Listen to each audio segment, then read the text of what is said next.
Okay, it is 6 p.m. We will call this meeting to order. It's November 8th, 2023. I'd like to welcome everyone to the Northern Regional Advisory Council meeting. This meeting is being held in person at the Weber County Commission Chambers in Ogden, Utah, as well as being streamed live on YouTube. This is a public forum allowing you to express your opinions and proposals on the management of wildlife in our state. This RAC considers your ideas, opinions, and the proposals and reports them to the Wildlife Board. The Wildlife Board, not the RAC, is charged with setting wildlife policy for our state. We all have our own ideas and opinions about what is best for Utah's wildlife. When we approach this with tremendous emotions and passion. We encourage all who wish to express their opinion to do so. However, we do ask that we respect opposing views on the issues being discussed.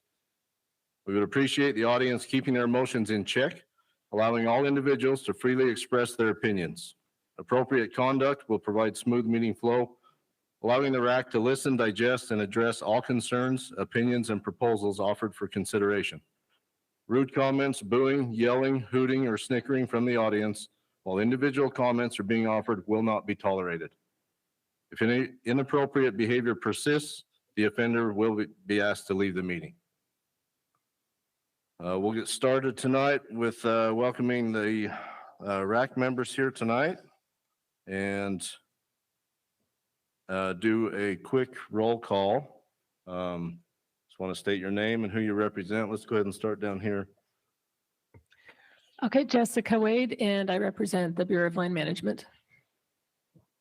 Nikki Wayment, represent non-consumptive users. James Carlson, public at large. Marshall Alford, I represent the Forest Service.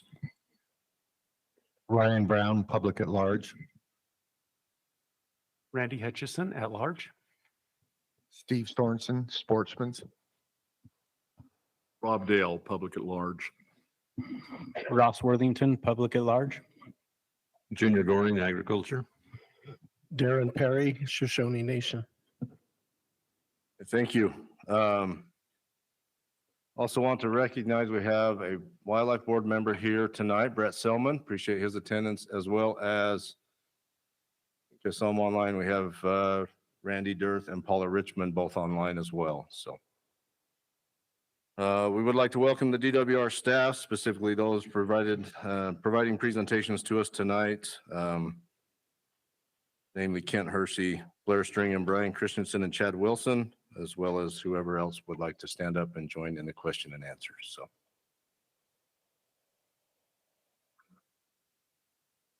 We would also like to recognize another board member at the door, Bryce Thurgood. We got one board member showing up late. We saved you a seat up front, Bryce. Okay. Another member online, Jamie Butler, representing non-consumptive. She's got some technical difficulties there, so. Can you hear me now? We can. There we go. Thank you. We would like to excuse Casey Snyder, who is not in attendance tonight.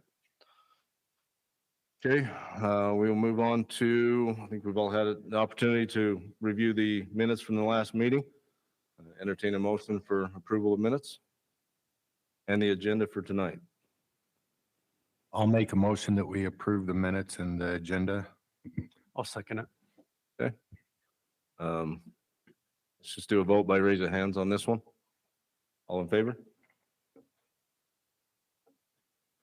That's unanimous.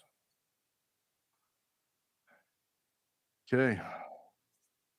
Wildlife Board meeting update. Okay, I'm Ben Nadolski, Regional Supervisor for the Northern Region. I'll run through the summary motions for the September 21st Wildlife Board meeting. The fishing recommendations that were presented by the division passed unanimously as presented. The private pond rule amendments also passed unanimous. They placed an item on the action log. I'll just read the motion. I move that we ask the division to create a list of destination water bodies throughout the state. This list will determine which fishery management plans are presented statewide and which may be presented to only the local RAC. This is to be placed on the action log. That passed unanimous. The Conservation permit audit also passed unanimously, as well as the conservation permit annual report. And the RAC and board meeting dates were set in that meeting as well. That's it. Thank you. So for the regional update, Chair, Go to regional update. Yep. I'm going to set the tone. We got a long meeting tonight, so I'm not going to have any slides. That's a nod to the other regions too. Let's just get to business. I'll just mention that we've got 4 trumpeter swans harvested total so far. And if anybody's looking for RAC member opportunities, let me know. We've got pheasant releases, post-season deer classifications, and deer captures and collaring projects upcoming. So we won't waste any more time on a long agenda night, but if anybody's interested in any of those opportunities, let me know. Okay, thank you. As noted, we've got quite the agenda here tonight with a number of items, so we kind of moved through the front end of this meeting fairly quickly to give ourselves as much time, so. So we move into these, we'll go through the agenda items, first with questions from the RAC and then questions from the public. And then we will take feedback from the public, and then RAC discussion and votes will be our process for tonight as we move through these items. For public comment, individuals are given 3 minutes, organizations are given 5 minutes. Anyone who would like to give public comment, we have some blue comment cards on the table in the back. Please fill that out with your name and which agenda item you would like to address and comment on. And I think we're handing them over here and they'll get passed up to us. So let's start with the first agenda item, harvest survey amendments.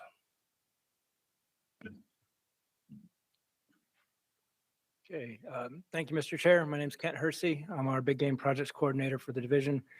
So with this one, pretty simple. We're recommending mandatory reporting for all our general season deer and elk hunts.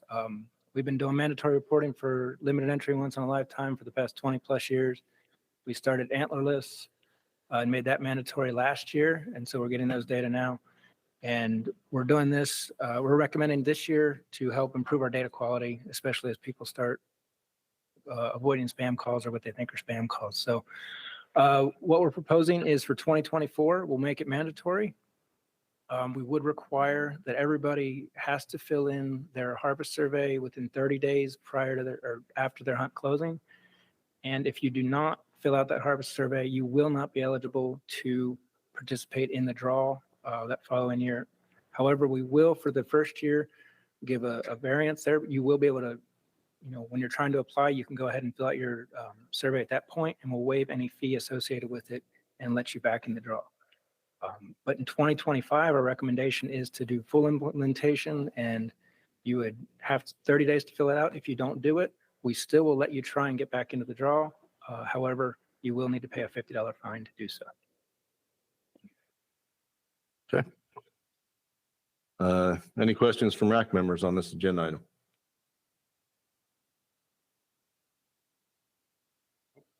Okay. Any questions from the public? Sorry, if you've got questions or comments, we're going to ask you to step up to the mic up here.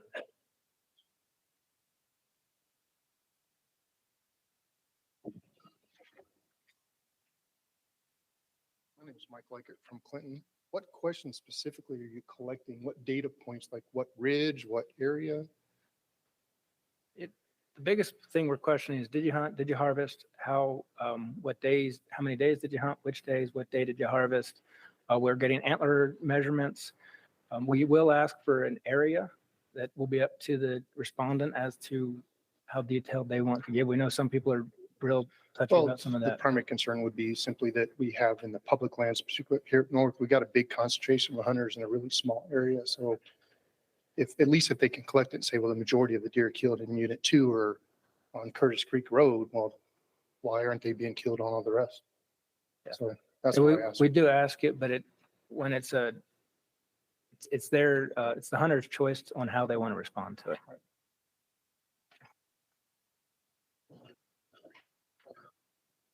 Any other questions from the public at this time?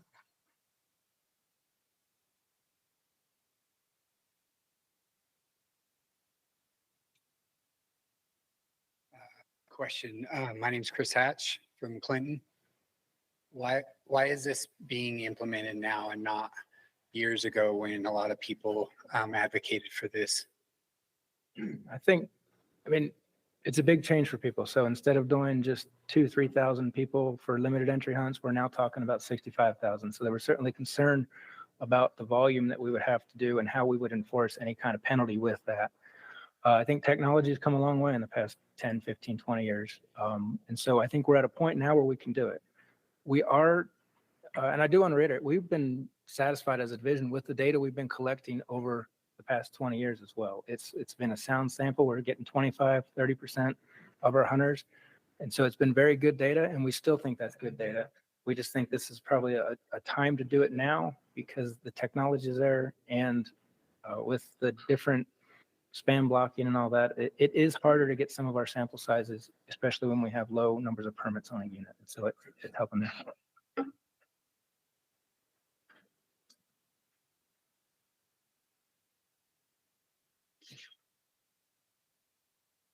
Good evening. Just have a suggestion on your survey. Jonathan Stetler. Thank you. I have 3 family members, a son and 2 daughters that hunt with me as well.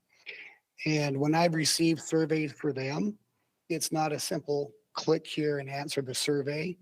You have to go back and find their hunt tag number. This is usually a month or 2 after it's all over. And that tag's probably been lost. So the ability is not there to complete the survey, or it's a real pain.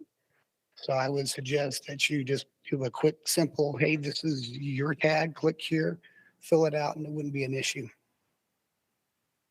Yeah, we'll make it as easy as we can for people. Obviously, we need to connect it back to the hunter, so we need that tag information, but we will try and do what we can to make it as easy as possible. Any other questions from the public? Okay. I'm going to do a summarize public comments. So for this item, we had 88 total votes. The weighted average was 4.33. So a score of 5 would be complete, strongly agree. Score of 1 would be strongly disagree. So 65% of the respondents strongly agreed, 18% somewhat agree, 9.1% neutral, 1.1% somewhat disagree, 6.8% strongly disagree. But there were a lot of written comments. Most people favored it. They liked the level of data that the division could collect with this proposal. And there were some comments about the $50 fee being excessive. Okay. We got 2 public comment cards for this item. Let's start with Brandon Zundel.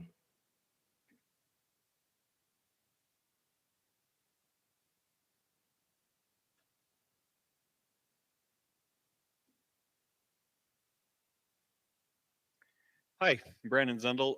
Representing myself. I want to thank you guys for allowing me the opportunity to comment and for what you do. I'm going to stick to my notes on all of these different items that I'm going to comment on because I want to stay on track and so forgive me for just reading. This change has been a long time coming, and I'm glad to see it being proposed. I support this 100%. But there's more we can do while we're doing it. Let's get a bit more detailed and ask about the weapons they used during their season. For example, for bows, let's ask if they used a compound bow or a traditional bow.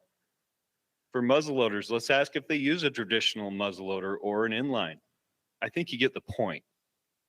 How deep we can go can be debated, as some might have used one type for part of their season and switch it up later, so it becomes a bit of a rabbit hole. Regardless, I've spoken to Dax Mangus about this, and he's committed to bring it up with the survey group, but it's apparent from our conversation that a directive from the board would go a long way in actually getting this extra detail added to the survey. Part of my work as an internet marketer is collecting information, and it's true that the more questions you ask, the lower your response rate, but this is a required survey. Let's get the data we need to make a better decision in the future. In addition, This also accomplishes some of the goals of the research proposal we'll be discussing later. Call it a way to get statewide information. So while I support this, I'm asking you to encourage the board to add to the action log the division also include these more detailed questions to the harvest surveys. And if you'd really like me to get into the weeds about how detailed I think it should be, just let me know. But I don't want to take any more time than necessary. Thank you. Thank you, Brandon. Kevin Norman.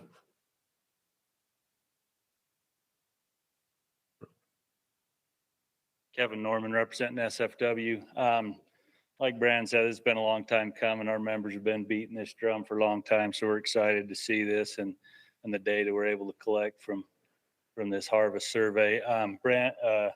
Brandon called and gave me his thoughts as well, and we think, that this survey needs to be looked at as well, and ask the question if there's other critical data we could be collecting from this survey, and we'd support that same kind of direction as well. Thanks. Okay, thank you, Kevin. Okay, we'll now open it up to RAC member discussion. I'd like to start just by saying I'm excited about this, and I'm also excited by the idea of it being mandatory, and with the teeth, as it talks about, that $50 fine certainly gets my attention. And as a hunter, I'll make sure and submit it in time. And I also like how they talk about implementing it this year. Kind of, we're getting everyone used to it. By 2025, you're paying your $50. I think it's a reasonable, sound idea that will really help us in our management of wildlife.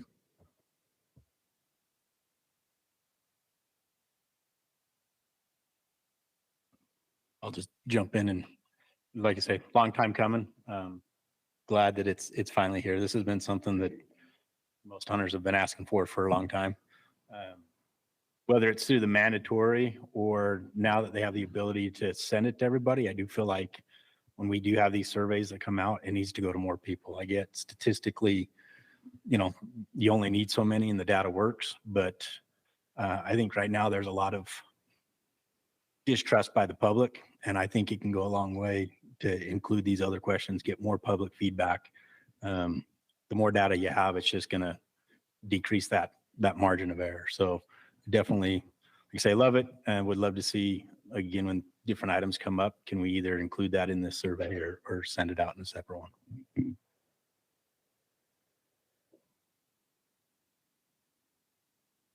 Okay. Some other comments? We'll comment, or you want to entertain a motion? I'm going to try really hard not to cough. Okay. So no, I was just going to, if the comments were done, I was just going to propose that we accept I just lost the word. The recommendations as presented. I'll second that. Okay. Motion by Randy, seconded by Ryan. Any discussion on the motion?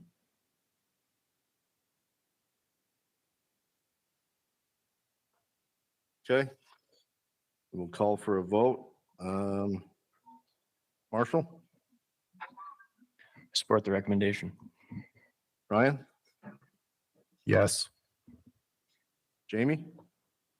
Yes. James? Yes. Robert? I am in favor.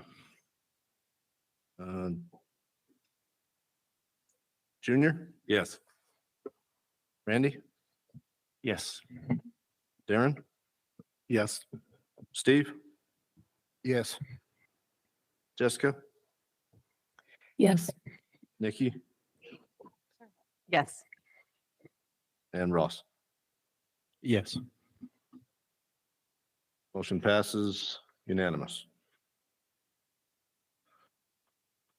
Okay, we'll move on to agenda item number 6, Pronghorn augmentation sites. Okay, just real quick on this one. Our statewide pronghorn plan was written in 2017. And in that plan, we have a table that lists the sites that we want to transplant pronghorn to, either as an introduction or as an augmentation to help struggling herds when we have excess available. When that plan was written, we had some herds doing really well in the state. Since that time, we've had some severe winters and some severe drought. And we've had other herds across the state that have really declined and are quite a bit below their objectives. So we want to update that plan to include 8 more units across the state. And that would allow us the opportunity when animals are available, typically from Parker Mountain, we can do introductions there and try and help those populations. Thank you.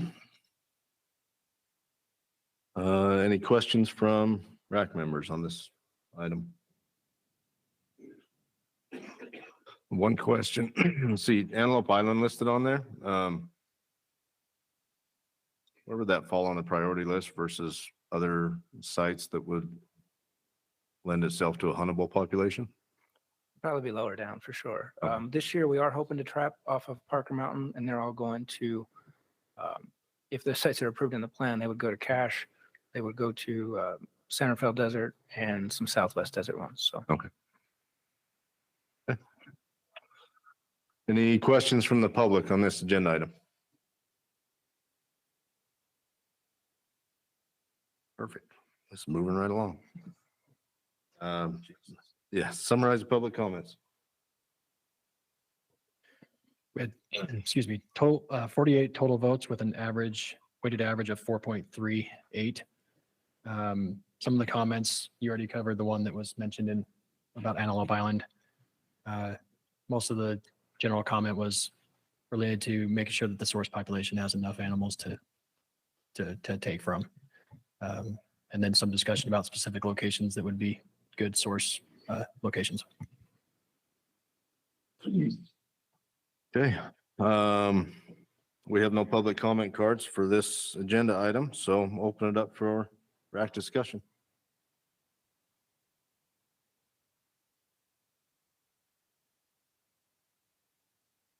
All right, we'll entertain a motion. I would just move that we accept the presentation as presented. I'll second that. Okay. Motion by Randy, seconded by Ross. Any discussion on the motion? Okay, call for a vote. Marshall? Yes. Ryan? Yes. Jamie? Yes. James? Yes. Robert? Yes. Junior? Yes. Randy? Yes. Darren? Yes. Steve? Yes. Jessica? Yes. Nikki? Yes. Ross? Yes. Motion passes unanimous. All right, agenda item number 7, hunt structure research proposal. You getting tired of standing there yet? Well, I imagine this will go just as fast. So. All right. So I'll keep my intro brief on this one, but it will, just in interest of time, but we can elaborate more as needed, of course. So basically, over the past 10, 20, 30 years, you name it, division here's a lot of feedback over the RACs, and a big part of that feedback is why don't we do things like antler point restrictions, shorten seasons, go back to the 5-day hunt that was popular in the early 2000s, and then with the new restricted weapons definitions, can we implement some of those? And so based on all the feedback we've been getting, we decided as a division now would be a good time to try and implement some of these strategies and see if we can do it as a research project where we can learn from what is going on when we do these. So learn from it biologically. How does it impact the populations from the buck side of things, from the doe side, from the reproduction, but then also from the social side? How does it impact hunters who are applying? How does it apply? Are they actively applying for these units? Do they want to see more of that? Are they avoiding these units too restrictive for them? Try and learn as much as we can so that when we get asked about these, we have a good understanding of what we can expect. And we want to do this on a trial basis, and we're picking Southern Utah as that's where most of the comments come from when we hear about these strategies.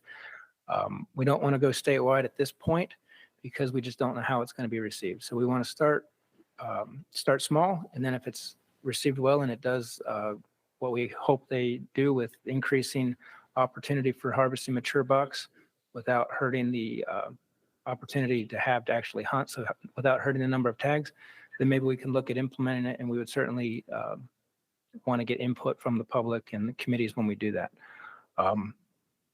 But the proposal itself is to have 5 units in the southern region with different hunt strategies than currently. Those strategies would be on the Pine Valley, we're proposing a 4-point or better antler point restriction. On the Southwest Desert and Beaver units, we're proposing have shortened seasons. So that would be for all weapons. It would be a 2-week archery hunt starting the first Saturday in September. It would be a 5-day muzzleloader hunt with the Wednesday opener and a Sunday close. And then it would be a 5-day rifle hunt, Saturday opener, Wednesday close. Then we're also proposing on the Mount Dutton, we would have the restricted weapons. So that would be all of them with our new restricted definition. So for archery, that would be no compound bows. On the muzzleloader hunt, I will make a correction here from the presentation. I did say no inline muzzleloaders. That's incorrect. It's actually, they are allowed, but you can't use a 209 primer with them. And there would be no scopes on those muzzleloaders. And it would also be rifles with no scopes as well.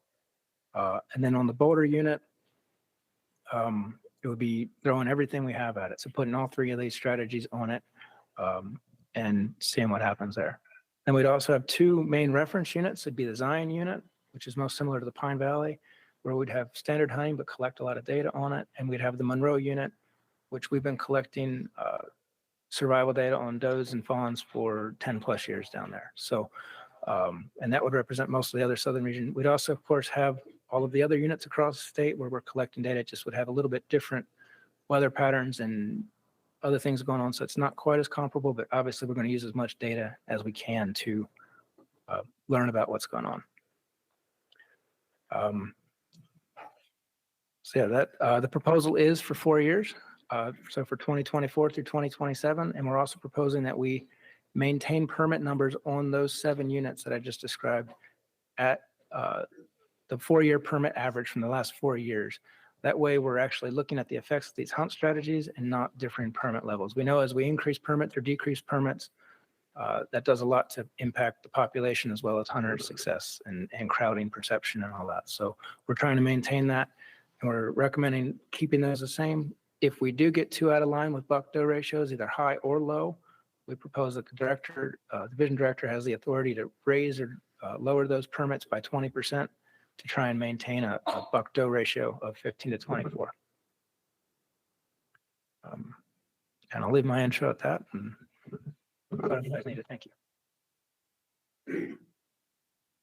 Okay, thank you, Kent. Any of the public that has showed up just recently, if you want to provide public comment, there's some blue public comment cards on the table in the back. Please fill one out and hand them to, I forgot your name, Mike, over here. So, okay, we'll start with any questions from RAC members. I held off as long as I could. Say something. No, just a quick question for you. The one thing I actually like this overall. The one thing that really surprised me though was including the point restrictions. Is there really something new you're going to learn on that? This is something that's been looked at a lot. It has been looked at for the 3-point or better side. This proposal is more restrictive at the 4-point or better. And so from a 3-point or better, what we see is that most of the 2-point or 2-year-olds rather are susceptible. So you're pretty much putting all your pressure on the 2-year-old plus animals and saving those yearlings. And so the next year you have basically some 2-year-olds, whatever makes it from a yearling on, and a lot of yearlings, but there's not much beyond that. And that's what our data shows. That's what a lot of the data across the West shows. This would be more restrictive. So it would save about 3/4 of those 2-year-olds. Most of them do not have 4 points. Our check station data shows it's about 25%. So you would also save those as well as your yearlings. So it would provide some opportunity for 3-year-olds and so some larger animals there to be harvested. I guess time will tell if it's implemented, whether it's acceptable or not. I mean, it does make it a lot more restrictive. When we ask questions on our surveys, I think one of the big questions we ask hunters on every survey is, are you willing to accept additional restrictions to manage for more and bigger bucks? And usually 2/3 to 80% say, yeah, they are. when it comes down to the actual strategies, our support goes way down. So I don't know how it'll be received. I mean, we're throwing it out there as an idea.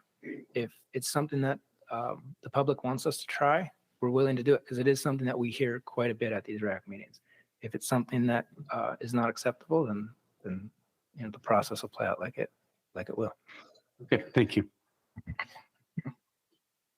I'm intrigued with the limitation of the compound bows on Mount Dutton. I'm curious to get more detail from you, from the division, as to what the division hopes that may or may not show. I know statistically you have to wait till the research is done. What's the point of it specifically? Specific to compound bows or not, I mean, it's going to lower the harvest. We expect that to be the case. We think obviously it's going to be a lot harder to harvest with a recurve than it will with a compound, and it might make some hunters more restrictive or less selective rather. So it might, you know, kind of, we hear a lot, save that top end, and it might have some of that impact. So let's assume that that occurs, that's the result, which sounds reasonable. Where does that lead? Statewide at the end of the 4 years? Well, it depends how many hunters are interested in that opportunity versus not. I don't see us going that way statewide. I mean, obviously people like using compound bows.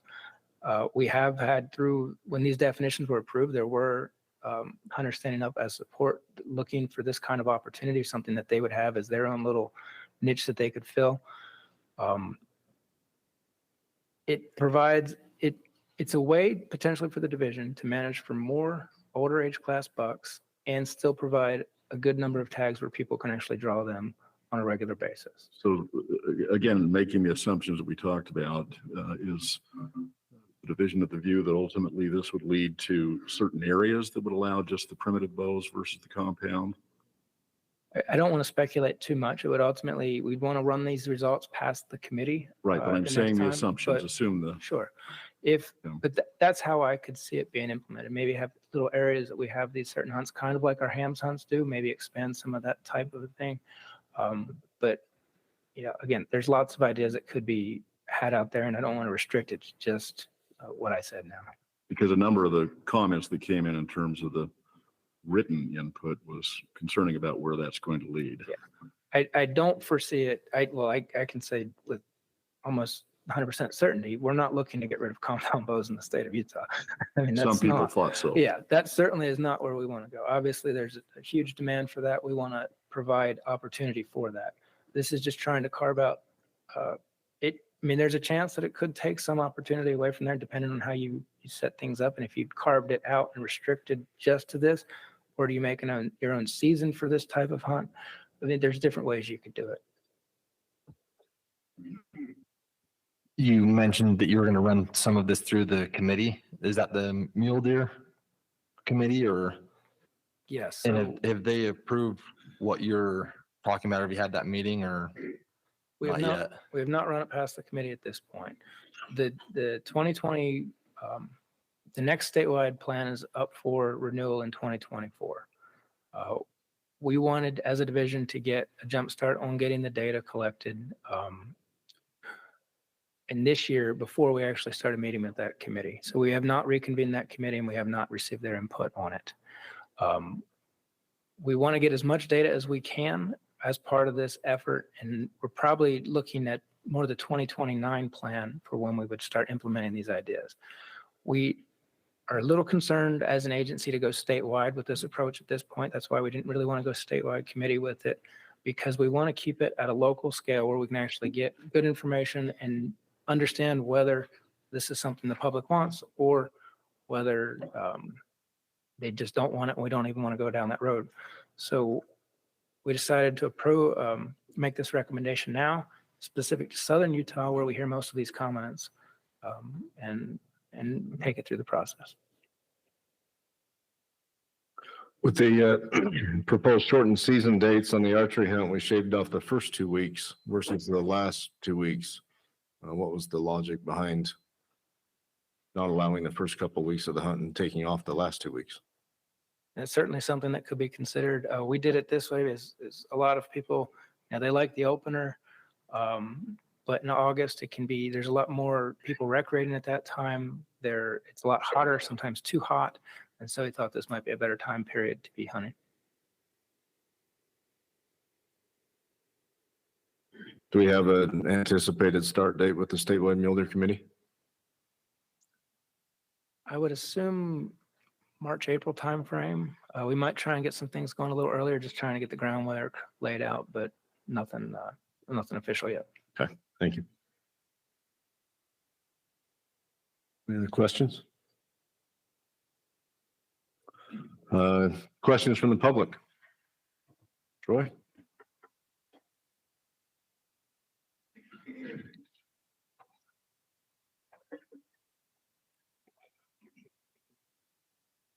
Troy Justin, Sports and Fish and Wildlife. Why the urgency? You say it's urgent, you want to start collecting this data before the committee gets together. Why that urgency? It's a matter of months. Well, the implementation would be a full year before we could do anything. Obviously, the thought is out there about, hey, let's wait for the committee to wrangle with it and see what it does. And that's certainly something that could be done. We wanted to be as proactive as we could to respond to the public input that we've been receiving. And this, we keep having general season permits decreased. Over the past 5 years, we're down 25,000 general season permits. As an agency, that's hard to handle. As hunters, people want to get out there, and we keep hearing the feedback every time in June when those draw results come out. I didn't draw. And so we're trying to do something and be responsive to the comments and the feedback that we receive. And that's my concern. And that's, I guess, another question to you is in it, you mentioned that, hey, this would provide the opportunity to increase opportunity out there. Now, you just went 4 years at reduced numbers. In my mind, we all know that success is going to go way down. So why didn't the division take that into consideration and up the tags versus keeping them so damn low? We did increase the tags quite a bit from the Boulder? last year. Huh? Boulder? I'd have to look at the exact, No. but we've increased, for the most part, we've increased them quite a bit from where they were last year. And I believe even from 2 years ago. I'd have to look at it. That's why we went with the 4-year average. But we also understand when we increase tags, there's a lot of negative feedback associated with that. And we didn't want to be seen as going too much too fast. And so that was the rationale. If the buck-doe ratios because of these get way out of line, that's why we put that provision in there to increase them by up to 20% annually if necessary.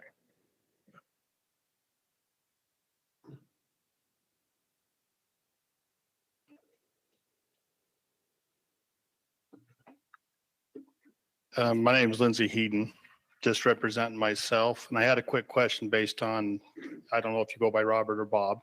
Bob usually. Okay, based on what Bob said. I may be jumping the gun here because I put the tag in there based on the technology, but you mentioned the bows and you mentioned the muzzle loaders. Bob says, where does it go from here? I personally, not to get into semantics or anything, was kind of forced out of the rifle. So I went to muzzleloader. I'm not a muzzleloader hunter. For me to harvest anything with buck fever and whatever you want to call it is, I just go out having fun.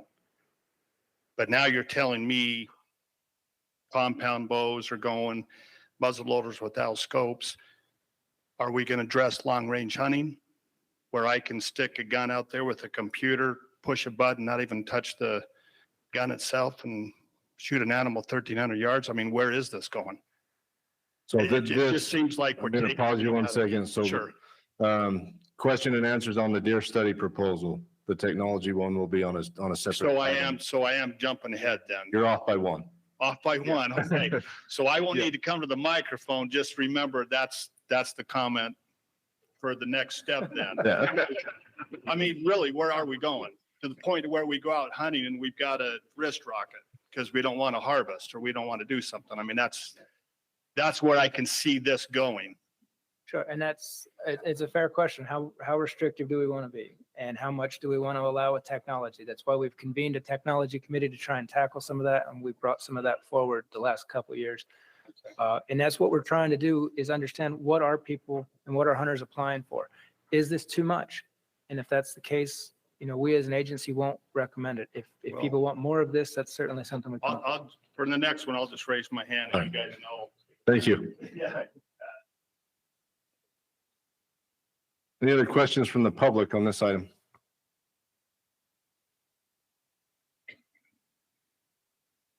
Okay. Summarize public comments.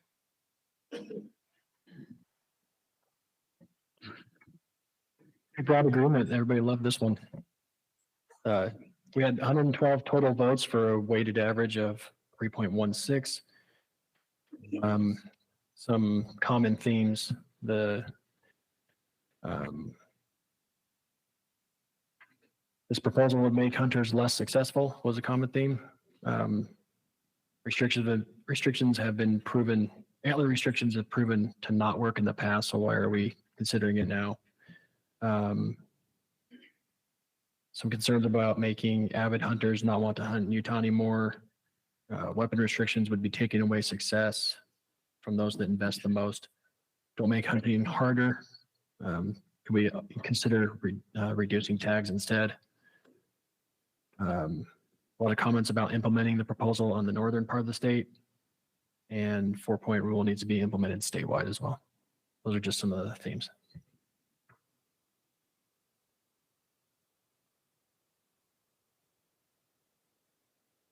Okay.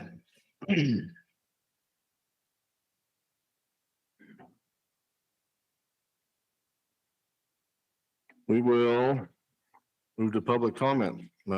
Just a reminder, if anyone wants to comment on any agenda item, you got public comment cards in the back. And we will start with Justin Oliver. I wasn't going to let you go last. Justin Oliver, West Haven, Utah. It's nice to be on this side of the table right now on this. Just my comments, I like what the direction some of this is going. I don't like the timing of it. I feel like the Deer Committee is going to be meeting this year. It was mentioned that it's not going to go in, it's not going to be proposed to happen until 2029. I don't see why we can't let the Deer Committee be involved in picking the units, what units we want to use, what type of weapon, let more people be involved. I feel like there's a reason this is being, I don't know, there's a reason that it's right now and not next year. And I don't like that reason. I think it's being pushed by some people in the southern end of the state. And I think it needs to go through the proper process. I wish that it would run through the Deer Committee first, let them be involved in it, let them do what they want to do, or let a lot of people from all different aspects be involved in picking the units, the tag numbers, and how we want to do it. Then get the data so that when the next time the Deer Committee comes up, then we could have a lot of opinions and good science put together to put it and implement it in the right time and the right way. Thanks. Thank you. Brandon Zundel, and then Ben Louder.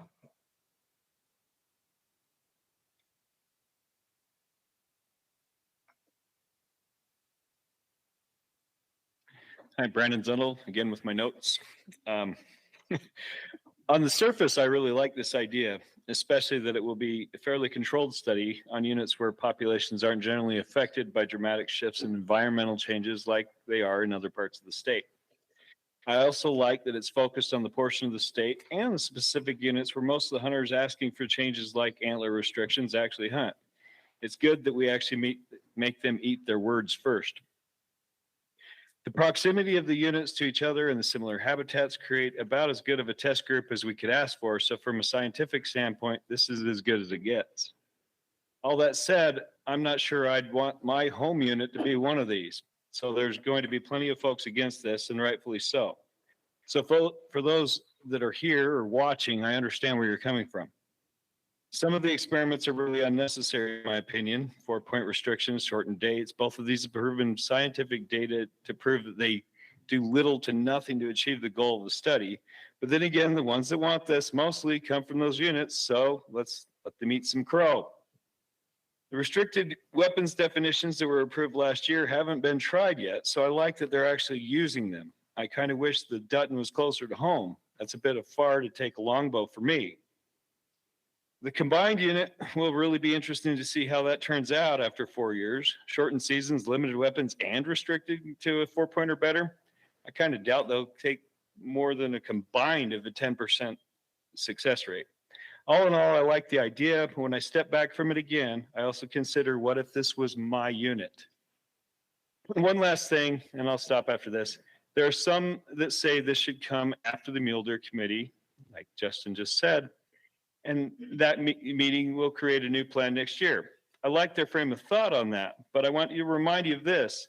If we implement this experiment next year, when the next Mule Deer Committee is created, they'll be armed with all of this data. If we wait and then they ask for it, there will be 2 plans implemented before we get to see the fruits of it. So do we just keep throwing stuff at the wall for the next 10 years or wait 15? If you support the idea of running this kind of experiment, 5 years would have been 5 years ago would have been the better time. But much like planting a tree for shade, now is a better time than next year. Thank you. Thank you, Brandon. Ben Louder, representing Utah Archery Association, followed by Kevin Norman. Thanks, Mr. Chairman. Ben Louder, representing the Utah Archery Association. Appreciate all your guys' service here tonight. I've been on that side. I know all the work you guys put in. And again, thank you. Utah Archery Association does not support this recommendation for a number of reasons. I sent around a handout. Hopefully you've all gotten a copy of it. It has all positions for all the items tonight, but specifically on this one, the reasons that we were opposed to this. Number one, antler point restrictions have already been proven to be to not be effective. There's both here, other states. I think enough said there. Next, short season dates also been proven not to be effective in reducing harvest rates. Next, we have a real concern that limiting general season units to solely restricted weapons definitions is just going too far. Is too restrictive for general hunting, general season hunting. And I have a real concern that we don't have enough. I'm going to speak specifically to the archery side. I don't know that we have enough traditional archery hunters in the state to sell out those archery tags on the two units, the Dutton and the Boulder. And that raises another concern. If that's the case, as I believe that it will be, I think that that's going to create an opportunity for some people to figure that out and start putting in for that tag for the sole purpose of drawing a tag to hunt the extended archery areas. And that will skew the data. We already see that happening. We see that happening on the cache and the box elder, right? And on those units, we don't care. But with this proposal, this is done with the idea of research, and now that would skew the data. And I see that as an issue. Next, this isn't going to be an impact on just the units that are being where these hunts are going to be placed. This will have an impact on, for sure, surrounding units, if not every unit throughout the state. And I say that because I believe that this is it has a potential to be less desirable for people to put in for these units. Ask yourself this question: how many people do you know that have a weapon that would fall under the restricted weapons definition in any of those 3 categories? I hunt all three seasons. I personally don't have a weapon that would qualify for any of those restricted weapons definitions. And so that's going to sorry about that. That's going to push hunters' applications to other units, which is going to drive demand on those other units and cause a shift in draw odds. We already know it's difficult enough to draw a general season deer tag in Utah. That's going to have a trickling effect downstream to other units. And finally, and you've heard this already, I feel like this handcuffs the Mule Deer Committee, which is going to start here in just a few months. I think we ought to take a step back and let the Mule Deer Committee take a stab at this and decide if that committee thinks that it's appropriate for our state. And and let them give input on if they think it's appropriate on how to proceed. So again, we don't support this recommendation. Thank you very much. Thank you, Ben. Kevin Norman, followed by Jeff. I apologize. I can't read the last name. You wrote it in purple. Nelson. Okay. Kevin Norman representing myself. Although I like many parts of this proposal, as asked a few questions here, you can see that there's many problems with this. I'd just like to echo a lot of the other comments. I think it needs to go through the proper channels, through the Mule Deer Committee, get more eyes on it. You know, the whole idea right now is to create more opportunity. I think this doesn't hit that mark at all. We're turning everybody into trophy hunters on certain units, and what about the kids? I mean, I look at my boy running around archery hunting all year, and these kids that are used to being able to do that on the boulder or whatnot, you're taking that out of their hands, and that's an opportunity missed. And I just hope that we can table this for now and get it in the Mule Deer Committee's hands and have a little better vetted and come out with a better product. Appreciate your time. Thanks, Kevin. Jeff Nielsen, followed by Sam Donaldson. All right, so one of thof these units is the beaver unit. That's the unit that I grew up in Marysville and hunted the beaver my entire life. Some of the proposals I really like. I really do like the weapons restrictions proposal. I don't consider myself to be an expert, but my dad, who turns 81 in 3 days, has been a lifelong deer hunter. Forever, he has said that if you want to see big bucks back, get rid of the long range guns. And I believe that's 100% correct. I'm going to echo some of the other things that have been said. You know, why is this coming so fast? Why hasn't it been, you know, vetted out a little bit more? It seems like it's a little bit of a knee-jerk reaction to me, and I think that it should go through the right process. That process is in place for a reason, and I think that we need to follow it. You know, some of the other things that I looked at is why are none of these in the northern region? You know, I've heard that all the squawkers are from the central and southern regions, and I just don't think that's the case. I think a true study would kind of spread it out so that we could see what happens on other parts of the state. I'm very, very much opposed to the point restrictions. You know, we've tried it before. The Monroe Mountain was a 3-point or better back in the late 80s, and it just didn't work. It just grows, you know, giant 2 points, you know, and kills the gene pool. So I'm definitely not in favor of that. If you do that, if it is something that goes through, I would at least urge you to open it up to where kids under 18 can shoot any buck, because it is dang tough right now to kill a 4-point deer. And some of these kids, I mean, they need success if they're going to want to hunt. You know, and I guess the last thing is, you know, if you're going to do any of them, you know, just make sure that they're spread out, and don't restrict it so much that nobody can kill a deer, because I mean, that's not what we're about here. So thank you. Thank you, Jeff. Sam Donaldson, representing Backcountry Hunters and Anglers. Is that right? Correct. Yeah, as mentioned, Sam Donaldson here representing Backcountry Hunters and Anglers. I'm going to sound like a broken record here, but we don't support this either.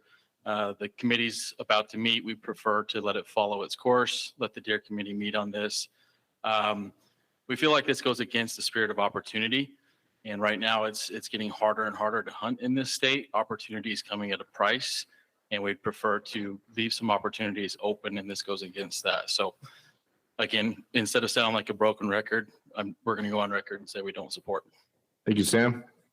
Last comment card for this item is Troy Justinson.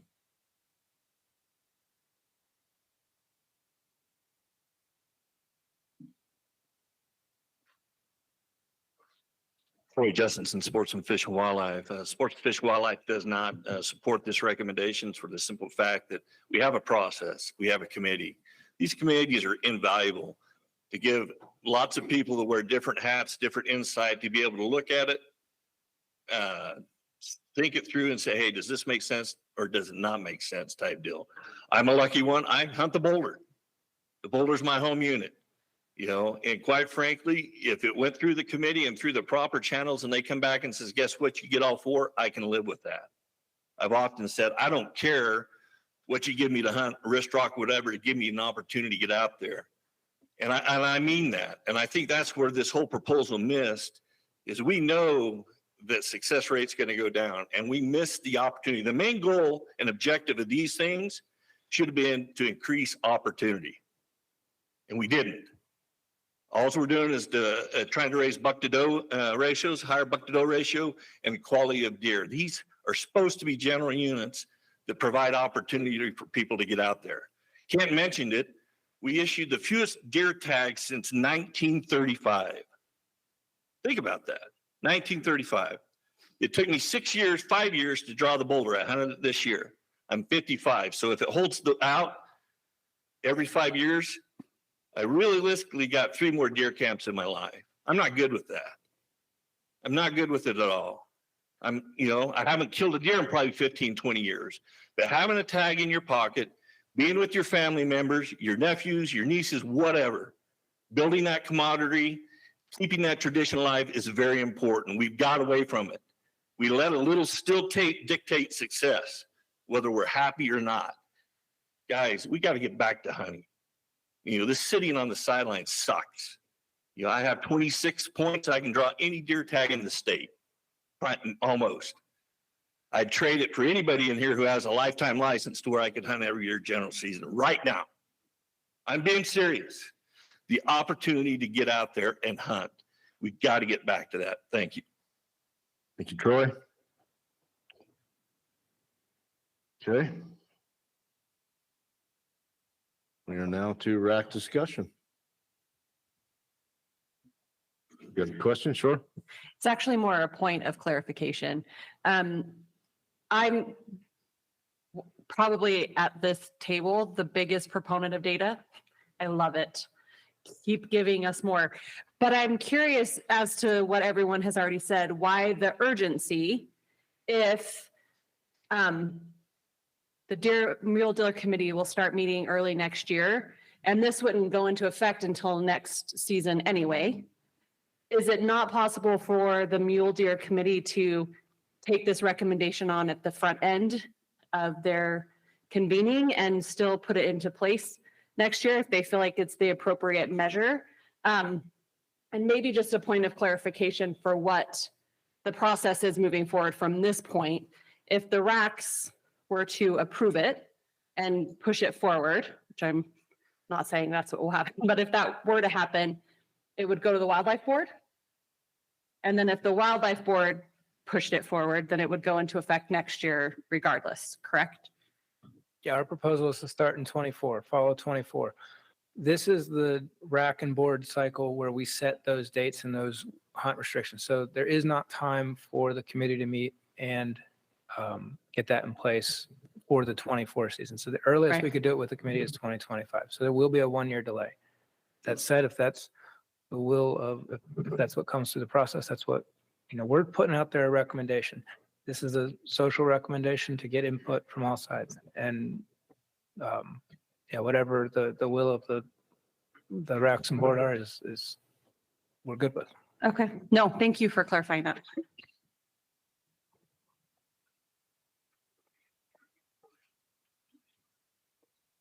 I've been coming to these things for a long time, and I've watched it go from just asking for opportunity to all of a sudden it's become about the trophy. And I think I agree with a lot of the comments. I don't understand the urgency. What's 1 year? I think that would be the wise thing to do in this situation, to let it go through those processes. I just, the trophy isn't the size of the animal for me. It's the memories. And I think that's where most hunters stand. And I think, yeah, there's those that are looking for those inches and those that do it every year. And that's awesome for you guys. And I envy those that are good enough to do it. But I think there's just so many other people that they want to be in camp. They want to have an opportunity. They just want to have that tag in the pocket. And I think it would be wise to let this go through the right process and let the Mule Deer Committee take it up.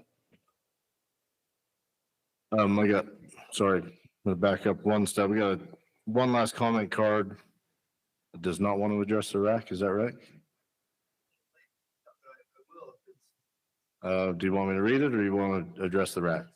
Okay. Sorry about being late handing that in.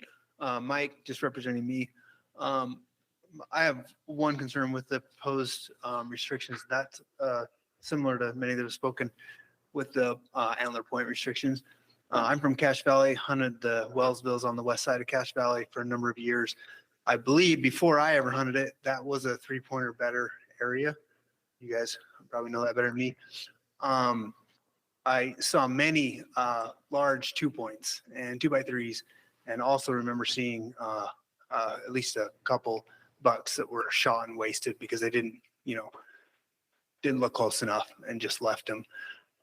So I guess my comment would be, and has it already been mentioned, we should have some data on how these things, the restrictions affect the deer, the hunts, and specifically, I don't know if we've looked at how it may affect the genetics of antler growth in the bucks. That would be my concern there. I don't know if that's why the Wellsvilles, seem to be have more of those bucks, big 2-points and things.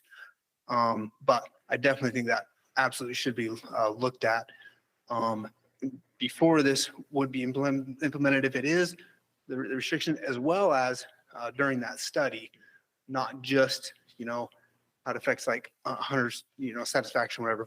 But if there's anything that we're doing here that may affect negatively genetics, antler growth, or whatever else, those things I hope would be looked at during the study period as well. Thank you. Thank you. Any other comments from the RAC? You look like you're thinking, Steve. The Wellsvilles is notorious for big 2-points. And Steve is not notorious for thinking. No comments, man. Sorry, had to lighten the mood.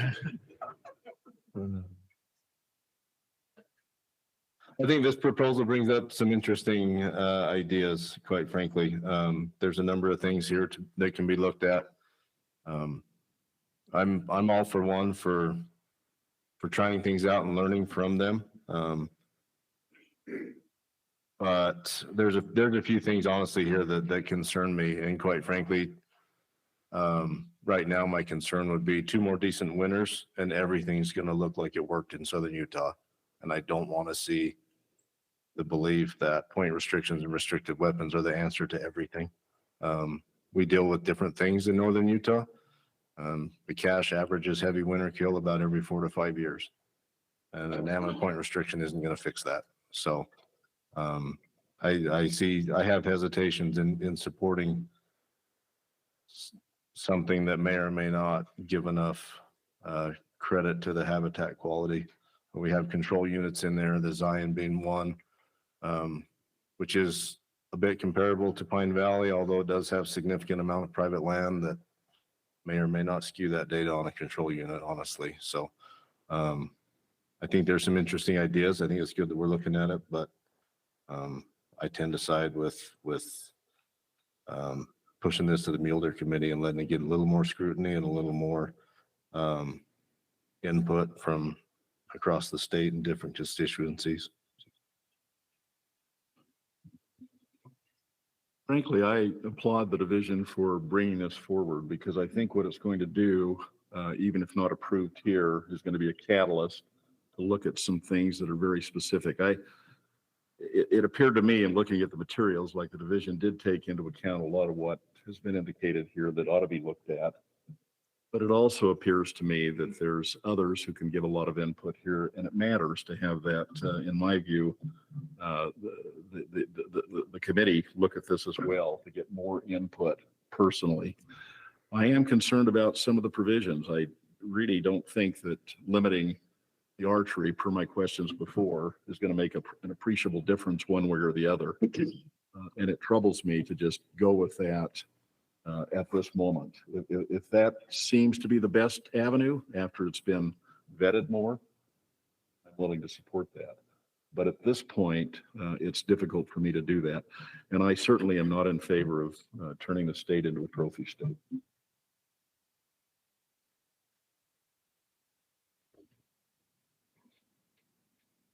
I think I might benefit from a clearer understanding of the stakeholder engagement that would be necessary for this type of a proposal to move forward versus what just might amount to some dissatisfaction with moving forward a proposal on this. I think it's tackling some significant issues and points of interest for a lot of the communities that we're engaging. And I think there's a lot of really good intent in trying to seek these answers.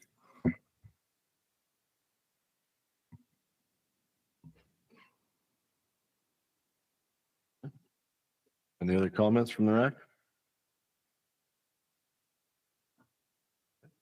Entertain a motion. I'd like to make a motion that we push this back to the Mule Deer Committee. I'll second that. Motion by Ryan, seconded by Steve. Any discussion or questions on the motion? Okay. Call for a vote. Marshall. Yes. Ryan? Yes. Jamie? Yes. James? Yes. Robert? I do agree with tabling it for now. Junior? Yes. Randy? Yes. Darren? Yes. Steve? Yes. Jessica? Yes. Nikki? Yes. Ross? Yes. Motion passes unanimous. Okay. Kent gets to sit in the back of the room now. Agenda item number 8. Emerging technologies, muzzleloader and archery amendments. So good evening, everyone. Just Cliff Notes version, I guess, real quick about the technology committee or technology recommendation. And so both of these originated with our technology committee. And so that was a group that we put together about 2 years ago on recommendation from the Wildlife Board. And this committee essentially reviews technology and its place in hunting recommendations. So there's 2 items that we'll be bringing forward tonight. The first one is the muzzleloader recommendation. I'm sure that's the one you've probably heard most about. This is something that the committee's been chewing on for a bit now after reviewing some information, survey data, other things like that. Their recommendation to us was to not allow scopes on muzzleloaders, and that is also our recommendation here tonight. The second of these deals particularly with arrow and bolt length for archery, crossbows, and air guns. And so that was also something that we discussed. Within rule right now, we have a restriction of 20 inches on arrows and 16 inches on bolts. And that's also something that we are recommending to just be removed from rule. So those are the 2 items you'd be considering tonight. Okay, thank you. We'll start with questions from RAC members. There'll be a ton on this, so I'm not going to spend much time right now. But it came up several times in the 100 and something emails that we went through with questioning the survey that went out. And I didn't write down the numbers. I believe the return rate was like 20-something%. Yeah, I believe it's about. What is that? How can you compare that to other surveys that have gone out on significant issues? Yeah, so generally, I mean, for this particular, and we sent it out to about 2,500 people, had about 650 or so, give or take a few, response, about 25%. That's generally pretty good for a survey. I couldn't tell you specifically some of the other ones we've done. I don't know if you got that number, but I know talking with our statistician, the guy who helps us put together these surveys, he felt like that was a really good response rate. And then a question I've got to ask The survey didn't show support for it. But the division, appears to feel strongly about this or a one power. Why? Correct. Yeah. So that was something we definitely discussed within the technology committee. They felt like there were other things that were really probably weighing more heavily on just, I guess, people's opinions and wanting to keep muzzleloaders on scopes. Some of those, just to hit them real quickly, one of those was just the difficulty of enforcing different magnifications and scopes. Our officers felt like looking through a scope kind of distracts from the safety perspective of being able to just be aware of the situation. We also have seen issues in the past where people have tried to cover up the magnification on their scope and try to just essentially toy with that. And so it becomes difficult to enforce. There were several things in the survey as well the committee really latched onto. One of those was people generally not wanting to see shots over 200 yards. And that coupled with essentially just the idea that most people didn't want to see just doing away with the muzzleloader hunt and having another any illegal weapon hunt. And so those two things like really threw some support by creating a hunt that is different than our any illegal weapon hunts. And so as the committee talked about that, they felt like probably the best step in doing that would just be to remove scopes altogether. It creates a hunt that's specific, very primitive in nature. You can't use a scope. Takes away some of the technology advancements that are occurring. The committee felt like if they didn't act now and remove the scopes, then it's like in the future we'd be revisiting this as technology continues to roll forward and improve. When the committee brought those concerns to us, we reviewed those of the division and felt like a lot of that stuff was definitely pertinent to this conversation. And also acknowledging that we had put this committee together on recommendation from the board to give us recommendations. So we felt like we wanted to support them as well. But as you mentioned, along with that caveat, we are flexible though. We realize this is a really polarizing issue and we can accept lower scope magnifications as well. And that would definitely be within something we would be okay with.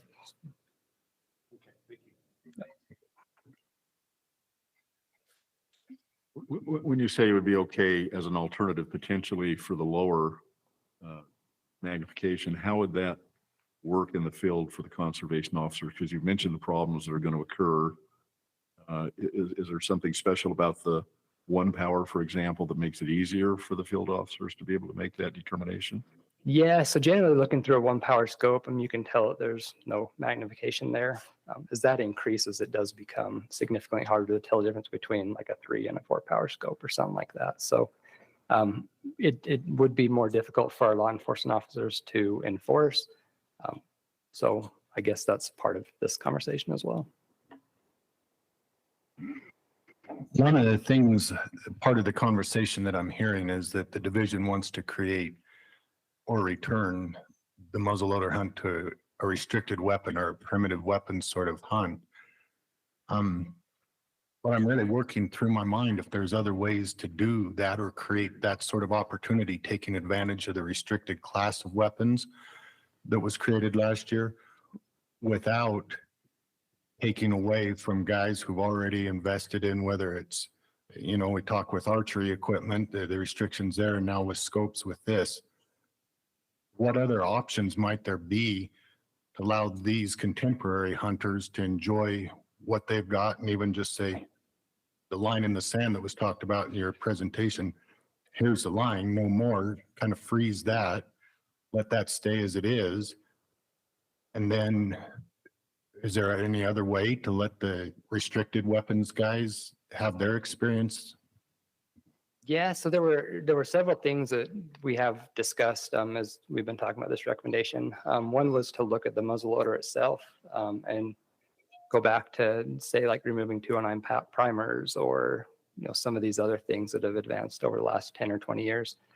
We felt like the guns themselves were something we didn't really want to tackle. Felt like probably the optics was probably the best place to start with this, and so that's essentially why we went towards scopes rather than making people purchase a whole new firearm. Once upon a time, when the muzzleloader hunt was first conceptualized in Utah, some of the people that I've talked to said that it was later in November. Is there any truth to that people were telling me? Yeah, yep. And so this hunt ran in November prior until about the late to mid 90s, and then it shifted to where it is now in September. At that point, there really wasn't much of inline muzzleloaders around. And there were a few, but that stuff was just starting. And so having a hunt in the rut was probably something that as more people participated and became more successful, we wanted to make that change to move it to September. So with that, would a, I don't know if a compromise is the right word, but an option to allow the contemporary hunters to have their experience unmolested and unchanged from what they've been enjoying, but then allow those proponents of the restricted class of weapons, particularly the archery and muzzleloader restricted weapons, is there any way for the division to reinstate a restricted weapons hunt later in November? And then you're providing those two opportunities. The individuals who are concerned about losing their scopes and the kind of the technology that they've been granted and allowed to use now, they're not dialed back. The wall's just there, so they have theirs. But that also would create perhaps an incentive for individuals to convert or over, as it were, to some of these restricted classes of weapons. Yep. Is that out of the realm? Is that card off the table, or is that a conversation point that could be yet had? So we create a primitive weapons or restricted weapons hunt then? Yeah, so we didn't talk about that specifically in this conversation, but we do already have somewhat of a hunt structure that way with our hams hunts, which is a restricted weapon hunt where we do allow people to use those more primitive weapons, muzzleloaders without 209 primers and scopes, specifically if you're talking about muzzleloaders. So those are limited entry hunts as opposed to a general season hunt, but we do have those things in place already. But to have a general season restricted weapon hunt during that time, how much of a stretch would that be? It's probably not something we would consider as a general season hunt, simply because, I mean, there's a lot more people hunting with muzzleloaders now. Technology is a lot better. During those 90s, a lot of people were using patch and ball still, which after about 50 yards, it was anywhere guess where you're going to hit. Perhaps I don't remember accurately what we described as our restricted muzzleloader, but I remember talking about match locks, wheel locks, flint locks, loose powder, patched round balls. You know, those sound like the kind of weapons you're describing as the early 90s. Yep. Yeah, and those weapon types are exactly what's in that hams hunt currently. It's essentially muzzleloaders without scopes and 209 primers. But we heard, was it Troy who was talking about how he has 26 points and he gets to hunt every 5 years to have it. So for those hams, it's to draw in for limited entry, to have that. To me, I'm just thinking that it'd be really neat to have a general season type primitive weapon or restricted weapon hunt then, because that solves all this feedback we got regarding scopes and concerns that we're going to take away from them. We're not taking anything away. We're just expanding this opportunity over here. If you want to convert over, by all means, but if you think patched round ball is weird or something like that, don't do it. Yeah, I mean, it's certainly something that we would probably give to our mule deer committee to discuss when they start talking about structure for mule deer. With this particular conversation, we were specifically talking about just weapons and restrictions specific to weapon types, not necessarily hunt structures. So.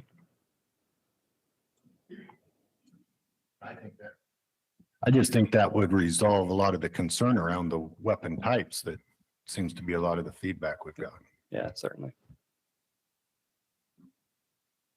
All right. Sorry, I'm going to have a bunch of questions. And this largely comes through reading just public surveys and questions and issues that came up. So trying to understand division's perspective, where they're coming from on a few things. So technology, is it viewed by division as a social issue or biology issue, meaning herd dynamics? Like, does it have an impact on herd numbers or number of wounded animals? Like, how does the division look at that? Yeah, so it really depends on technology. And so, I mean, going back to this prior conversation a second ago, I mean, implementing a hunt during the rut could certainly have a lot of biological implications. Is it particularly to this conversation, as we've reviewed it, there isn't a whole lot of biological consequences here.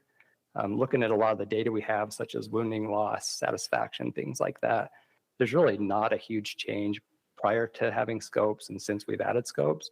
And so I mean, as we've reviewed this, it largely comes down to just a social issue. And so that's part of the reason why we brought this recommendation forward, is because we want to see it have its day. We want to have people come and talk about it, provide comments, which you've all heard. And as you know, like every single person that thinks about this has a different comment and a different opinion. So it's very much a social issue, and it's something that we wanted to bring to the public process and see where it lands.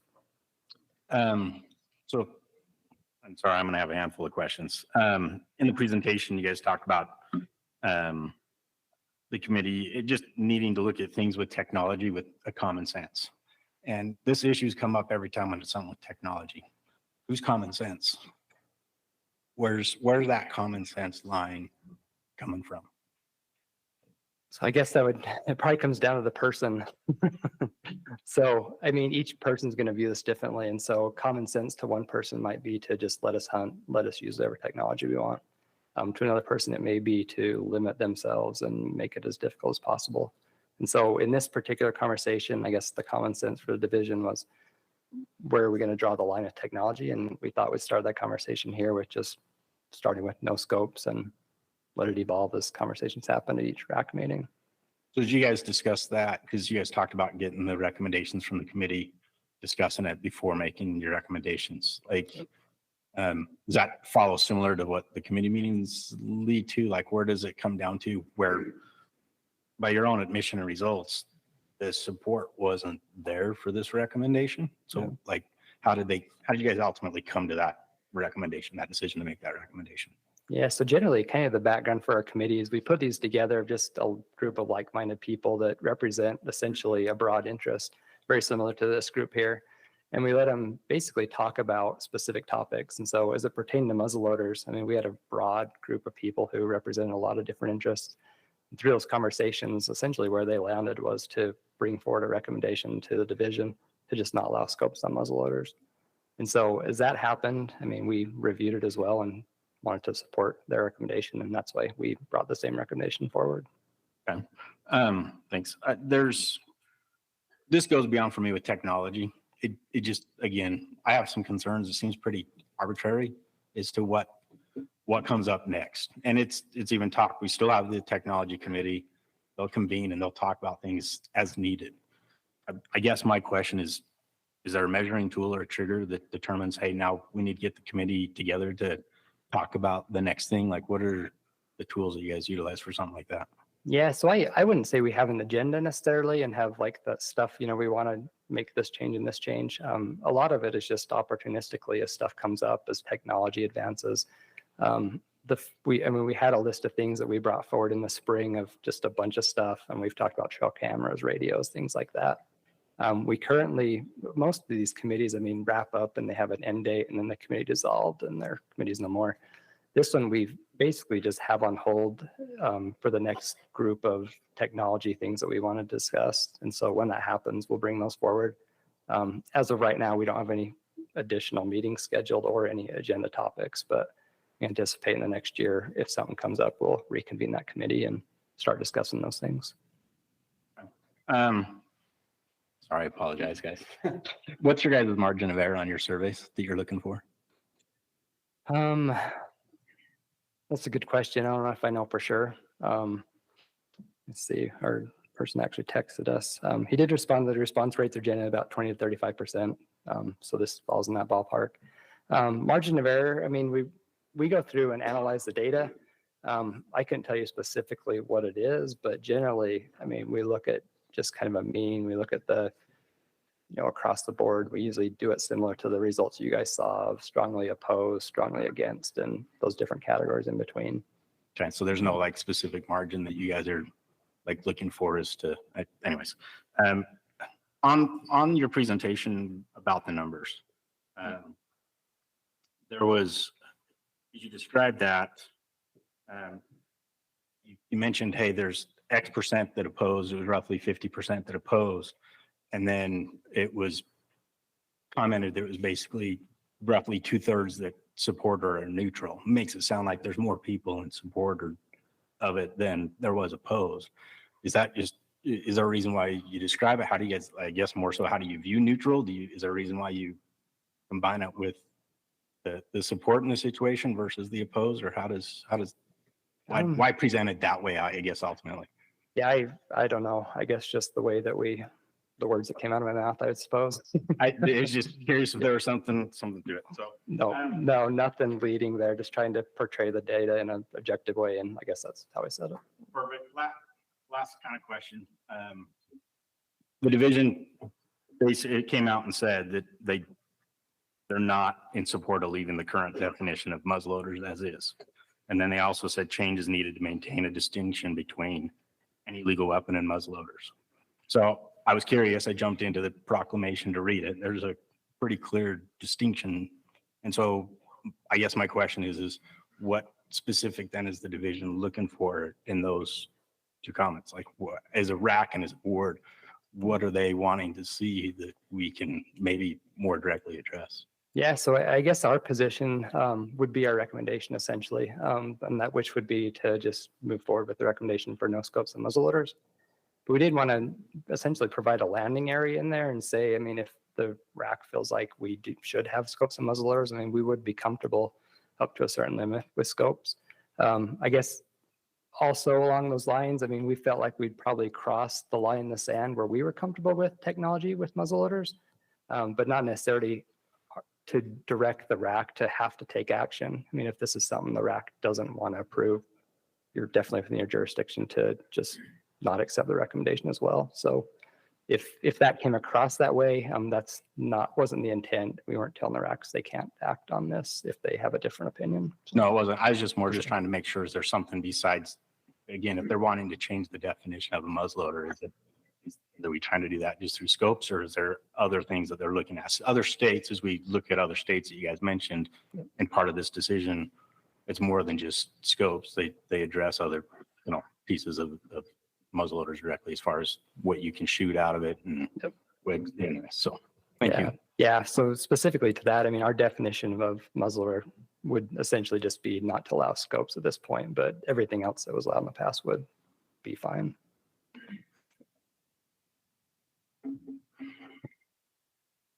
Any other questions? Just real quick, I agree with, I think taking the scopes off of muzzleloaders, but there was an overwhelming amount of people that have inline muzzleloaders that are not iron sight or peep sight compatible. And so I think that allowing a 1 power or a red dot, there's plenty of red dot sights that these guys can mount to their inline muzzleloaders and still use those guns and not have to get a whole new setup. I think that that's a fairly reasonable proposal for them. And then just something that I think we're kind of getting away from is that technology is outweighing what the animals, our technology keeps going this way, but the animals are still going straight. And so I think as hunters and conservationists, we should, I guess, have a little bit more respect and care for the animals instead of how we're going to kill them and how we're going to do all this stuff. It just seems like we're really going up quick on technology, and they're maintaining the same. And so I don't know. I think there's a happy medium there. There was a lot of comments made that there was older people that struggled with eyesight, seeing iron sights. And so I think that a scope for a muzzleloader can be beneficial to keep people involved in muzzleload hunting. But that's just my 2 cents on that. But I feel like we need to also take it just kind of a step back and look at what our end goal is here. It seemed like a lot of the emails we got were, oh, the deer this, the deer that, we need herds, we need bigger deer.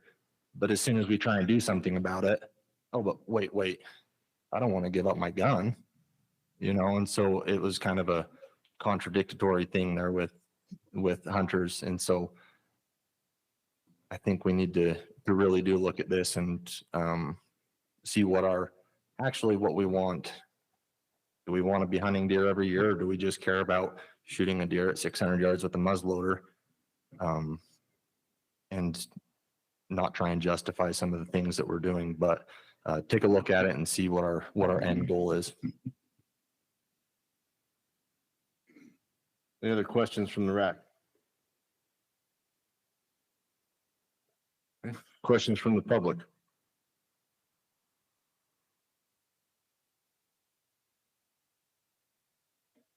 Step up to the mic up here, please. This is time for questions at this point, so. I wrote down some things here. But Lindsay Heaton again, represent myself. I'm struggling with the comment that you said that you're okay with taking the scopes off. Based on what you said, I hunted this year in the cash unit, probably saw 1,200 runners come right through watering holes and right through everything. I don't think it's so much of an issue. You can't even see during the muzzle loader because of the leaves on the trees and everything like that. People, someone up there representing the Forest Service, Marshall, people camping right next to watering holes. Oh, the Forest Service allowed us to do it. We as hunters try to go off roads. Boy, if you got a fish and game officer there or Forest Service guy there, you're done. But other people can do it. So I'm gonna pause you right there. Do you have a specific question? Yeah, the question is, you said November, in your words, it was in November where you talked muzzleloader, it was successful, so it was moved, were your words.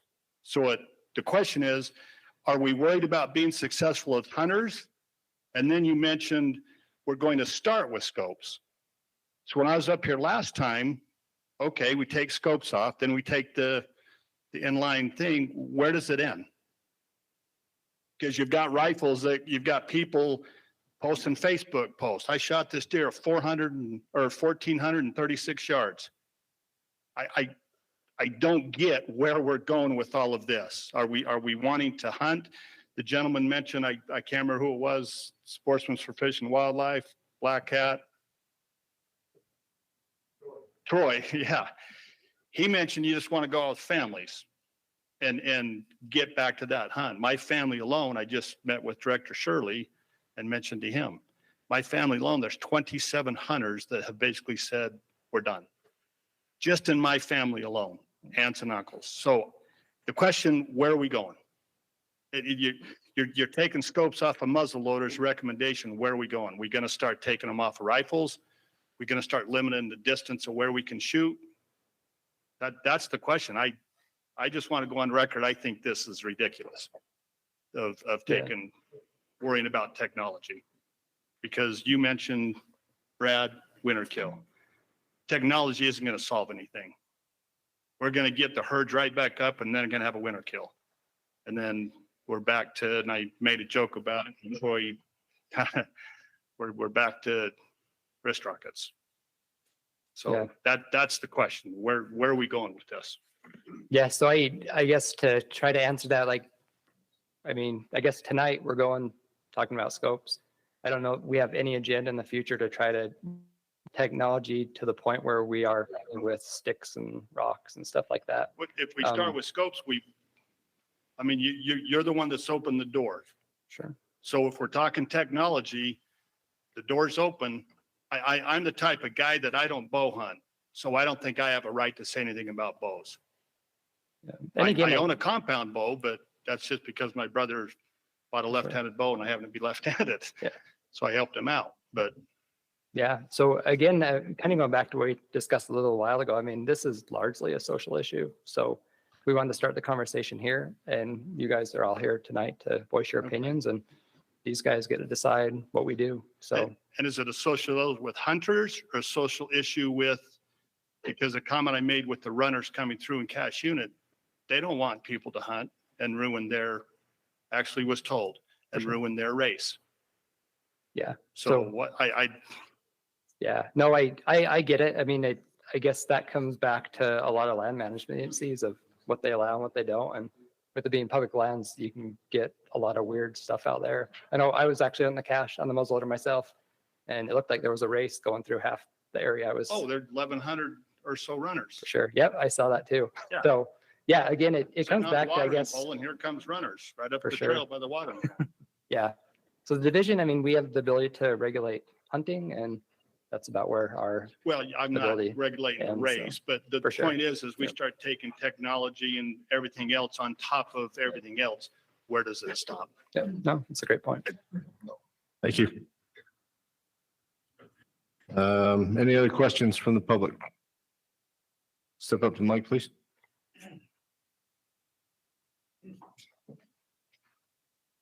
Chris Hatch from Clinton. I don't know much about these long range muzzle loaders, but I saw a couple at the hunting expo down in Salt Lake a couple years ago. They had Gunworks or something, had one in a showcase. It looked pretty cool, but I saw the price tag and my jaw dropped to the floor. But I noticed it was a bolt action muzzleloader, and I've never seen a bolt action muzzleloader before. I have an inline. What components make up a long range muzzleloader, if that makes sense? So my inline shoots pretty accurate out to 200 yards. They must be shooting a pretty dang hot load to be able to shoot out to 500, 600, 700 yards with a muzzleloader.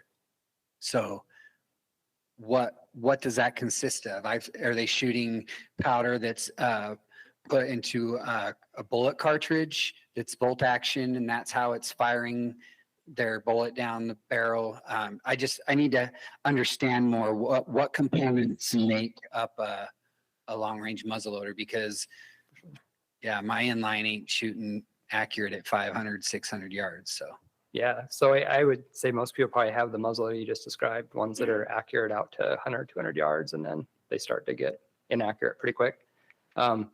Some of these better guns, like the Gunworks one you described, it's a combination of powder, it's a combination of the bullets, combination of the rifle itself, and how it's designed just to shoot farther. A lot of what we're seeing now, it comes down to the scopes, turrets, stuff like that, which is just expanding people's ability to shoot farther. And the other component to that is one of the things we described or discussed in this is that technology is becoming more affordable, where 10 years ago, I mean, it's probably out of all of our price ranges, and now it's getting a lot more affordable. And so as that happens, there are concerns that more and more people are going to get these, and it's just going to change the muzzle hunt from being what it is now to something even different 5 years down the road. I don't think I've ever seen any gun decrease in value. Inlines, yeah, I've seen inlines pretty cheap. If you can get a decent one for a couple $100, but the long range ones I saw, boy, they were way more than I could afford. One more question.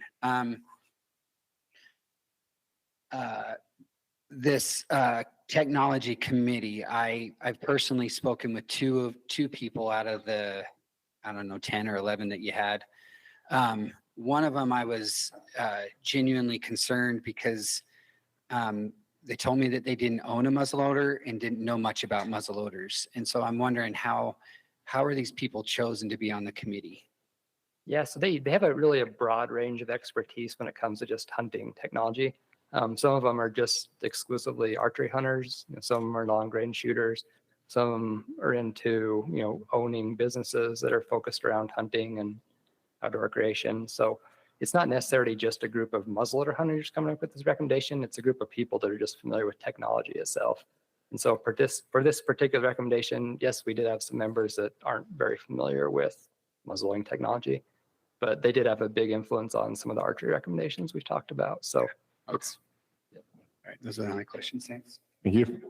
Any other questions from the public?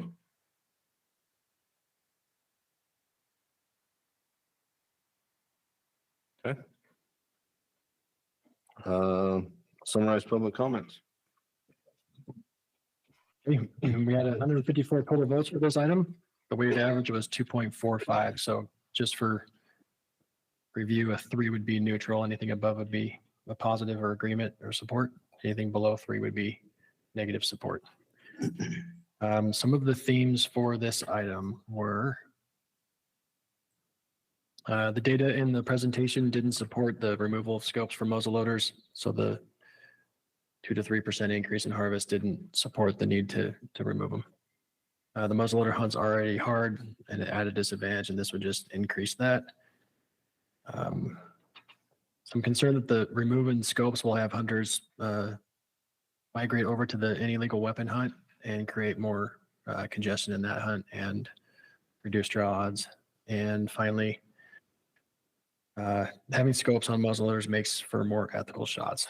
So there's some concerns that if we remove the scopes, we're going to have increase in unethical take. Okay, thank you. Have a number of comment cards here. Just a reminder, anyone who wants to share a public comment, please fill out a card and pass it up to the front. We will start with Kevin Norman, followed by Justin Oliver.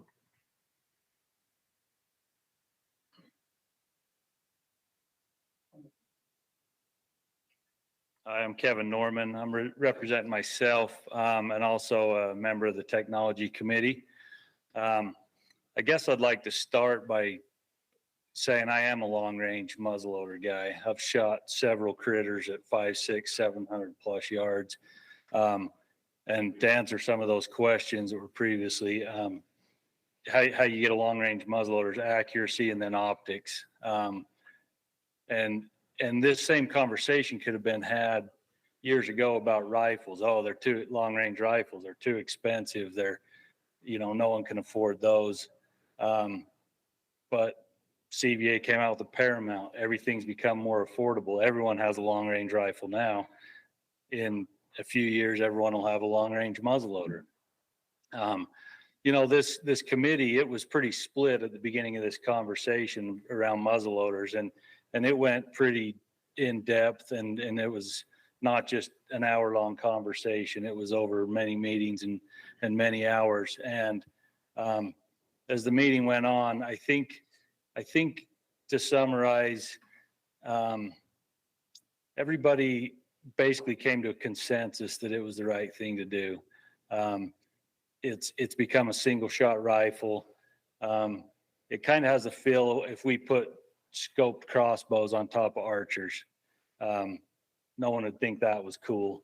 And essentially we've put single shot rifles on top of muzzleloader advocates. And so that's kind of where this recommendation, and at the end of the day, it was, I mean, the data and whatever, it can be argued either way.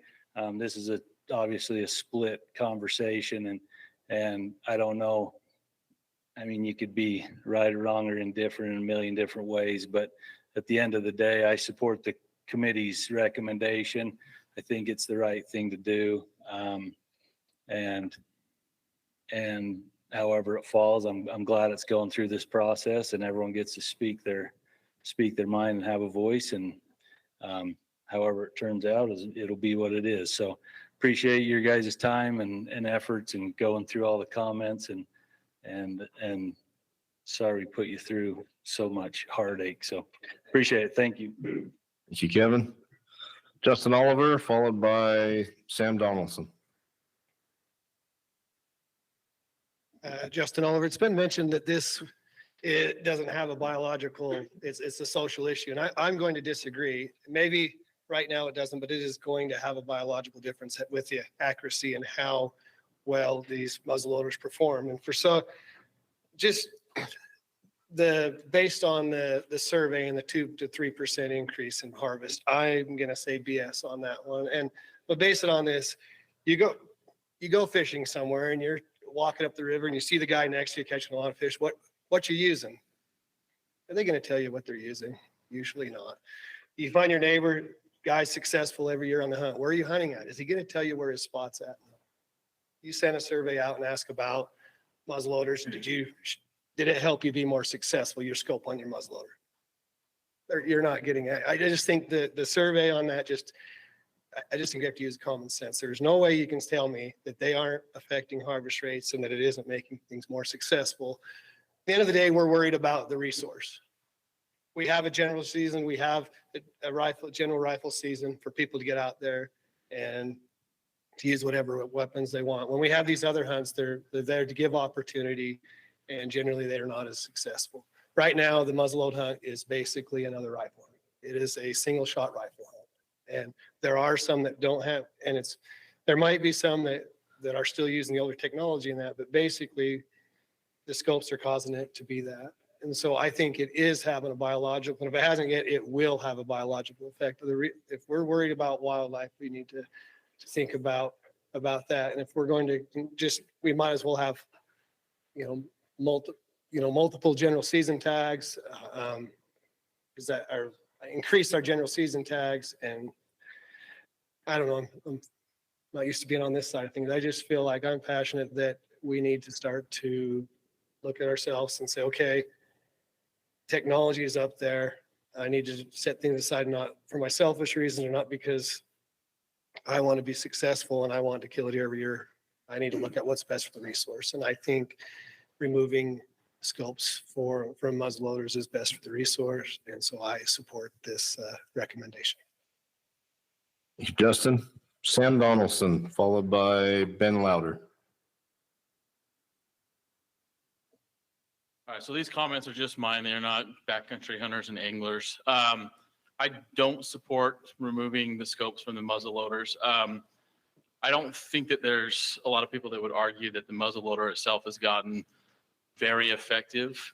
Like mentioned multiple times, it's basically a single shot rifle. I think that the error in taking away the scope and allowing the gun is people's eyesight only goes so far, but they know their weapon's capable of more. And I feel like there's going to be some injured animals because of people's lack of self-control. So I'm not in favor of restricting the scope itself. I would, in place of that, I would be more inclined to incentivize people to hunt with more primitive weapons by expansion of the hams units and, maybe a slight reduction in muzzleloader tags with the offset of more primitive weapon hunts. So opportunity goes up by restricting the muzzleloaders to some degree. So it satisfies everybody. The guys that have a high-end muzzleloader that want to go hunt with that, they're still able to do so. And then the guys that, want to stick to their old school muzzleloader, keep it within that 100-yard range, give them more opportunities. So we're satisfying everybody. Instead of just restricting, we need to add some opportunities. Thank you. Ben Louder, representing Utah Archery Association, followed by Chris Hatch. Thanks, Mr. Chairman. Ben Lauder, representing Utah Archery Association. We support the recommendations concerning the changes in regards to archery and crossbow bolts, the lengths of the bolts and the arrows. Regarding the muzzleloader scope discussion, we're taking a no position on that, given that we're an archery organization. Thank you. Thank you, Ben. Chris Hatch, followed by Lloyd Bott.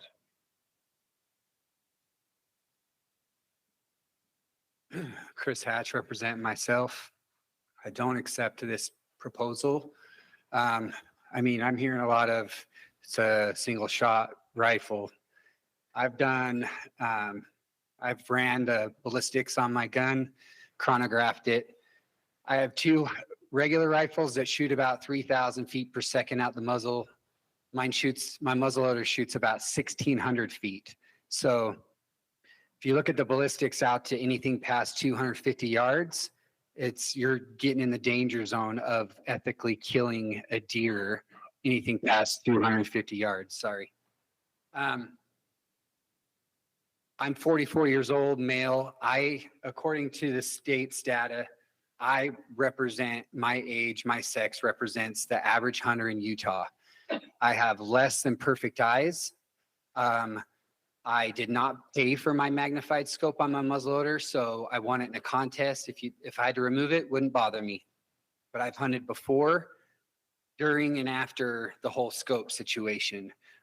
What got me involved in muzzleloader hunting was I could see the increase in the demand for tags was starting to become harder to get tags. So I thought to myself, if I want to hunt every year, I got to come up with different opportunities. So I got to learn a different weapon.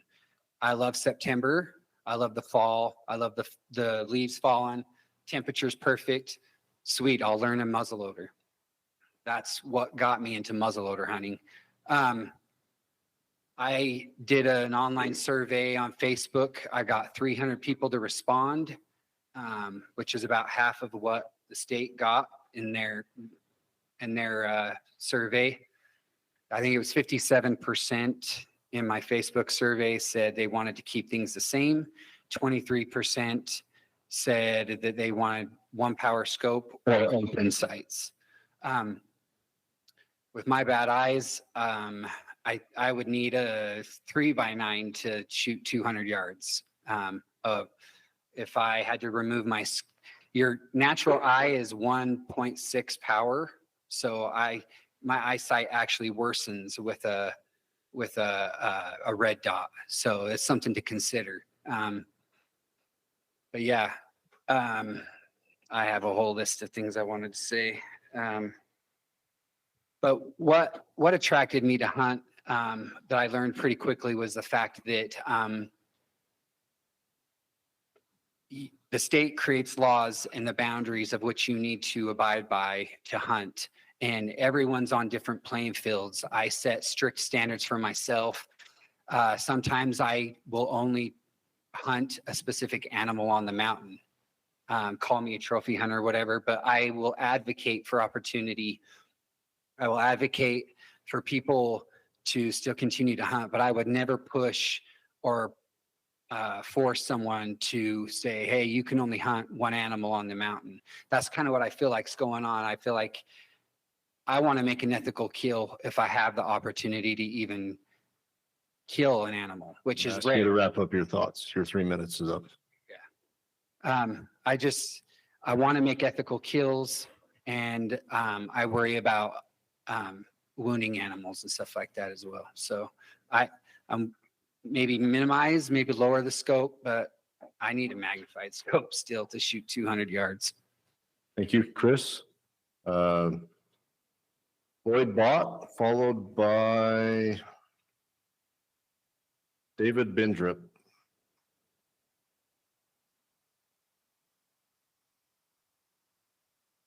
I'm Lloyd Bott, just representing myself. I agree with the changes, but I would like to make a recommendation.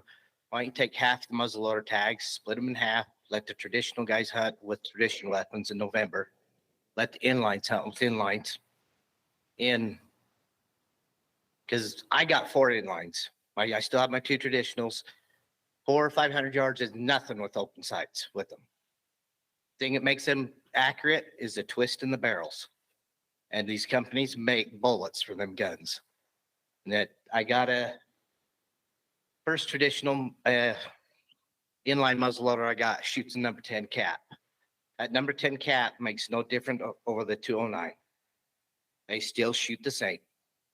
Your traditionals, your number 10, if you're hunting in November, that cap might go off, but your powder don't. It's the hunt, the experience. We need to get back to hunting.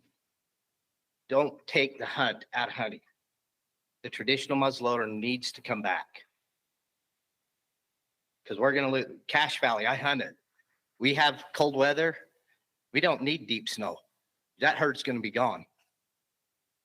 If we don't do something now, it's just sitting on our hands. 2020 is hindsight. Let's do something now before we lose what we have. And we're all paying for premium tags. And very few of us will be hunting. Thank you. Thank you, Lloyd. David Bindrip, followed by Wynn Zundel. Yep, David Bindrup from Menden, Utah, up in the cache. Thanks for your time. Appreciate your service. I, just for the record, would like to keep scopes on muzzleloaders. Just to tell you a little bit about myself, I'm in my 3rd cycle of the dedicated hunter program. So I guess it's my 2nd year just finishing that up. So 8 years hunting, I've harvested 2 deer, had many opportunities. The reason I have done that is because I'm a proud father of 6 kids, 5 of which have all harvested deer with a muzzleloader. And so, if they draw the rifle tag, they can hunt the 3 seasons. And so I've really enjoyed over the past, several years hunting with my kids with muzzleloader hunt. And just to tell you, none of the shots that they've taken have ever been over 150 yards. We've never lost an animal, and 5 of my 6 kids have all harvested a deer with a muzzleloader. So I really want to advocate for the youth and keeping optics on a gun. I think that nobody really disagree that you're not going to find too many 12, 13-year-old kids that can really, shoot, proficiently with, iron sights. I mean, I grew up shooting with iron sights, but nowadays, you take your hunter's ed course, it's okay to use optics. In fact, I think that my group even encouraged, scopes when they went out to shoot their targets. So, just for the youth's sake, they're just not able to, in my opinion, shoot accurately with an open sight. Of the deer that we have harvested over the years, I can guarantee that it would have been much different. There would have been shots not taken, missed shots, and at worst, even wounded animals. And I can say, like I mentioned before, we didn't lose a single animal. We went out, we practiced with the optics. It was a great thing. It was mentioned about eyesight. My eyesight's not the greatest. I've got some pretty good readers here. So just even being able to see iron sights is going to take me out of, basically out of that opportunity. It is a great time for youth, especially as was mentioned, the leaves are starting to fall. It's a little warmer. Deer are more approachable. It's just for my kids that have had that opportunity, their experience would have been much different had they been forced to use iron sights or, even wait till the general season. So just for the record, I would like to keep, scopes on muzzleloaders. Thank you, David. Wynn Zundel, followed by Brandon Zundel. Maybe this thing won't go low enough. I'm Wynn Zundel, representing myself. I'm probably older than anybody else in here. I started hunting in 1965 when I turned 16. When I started shooting a muzzleloader in 1974, before Utah even had a muzzleloader season. I was hunting with all of the orange people, 200,000 strong, shooting their rifles from the tops of the ridges. I didn't think that was fair to the animals. I took my muzzleloader into the field, got down in the brush, and killed deer every year with my open sight muzzleloader. I think that's what we need today. In 2015, when Utah allowed any power scopes to be put on a muzzleloader, I said, this is bullshit. I'm through. I went out, I picked up a recurve bow. I've killed 2 deer with that recurve bow since then. I've never owned a compound bow.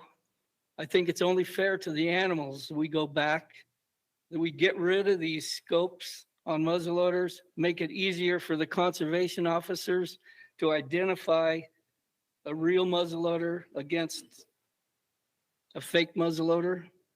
Let's get back to killing deer the way we're supposed to kill deer.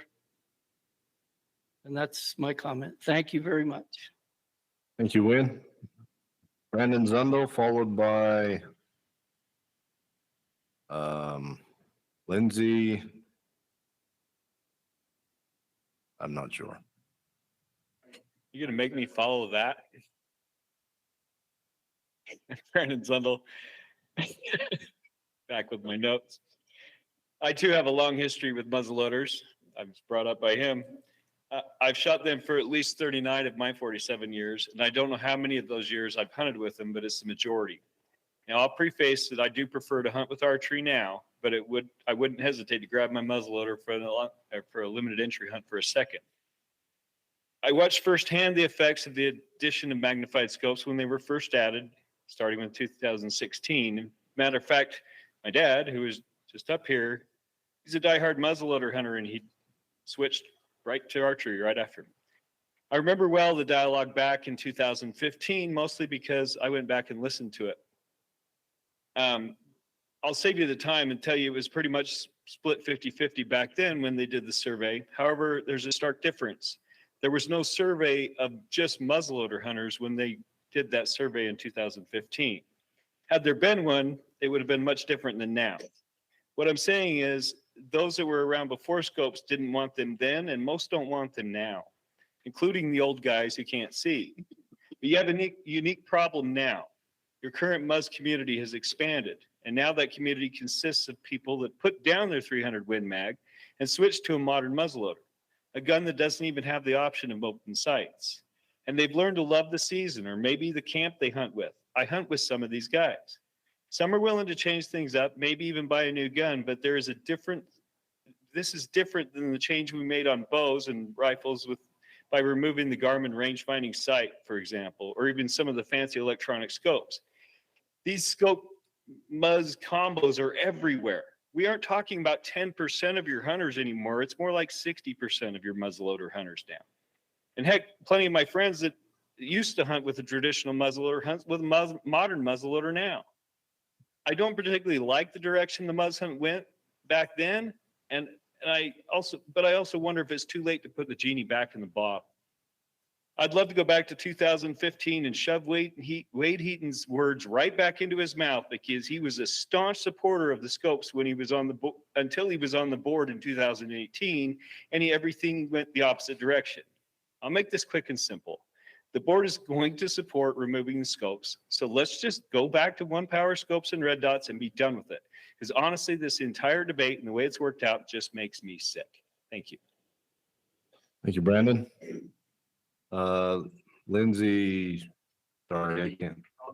Eden, okay. Followed by Jonathan Stetler. I butchered your names, I apologize. No, you're fine, Lindsay. I'm representing myself. Just want to make the quick comment. Everybody's entitled to their opinion. I've had mine. I think the 2.4 survey says it all. You got a survey that's very negative on removing the rifle.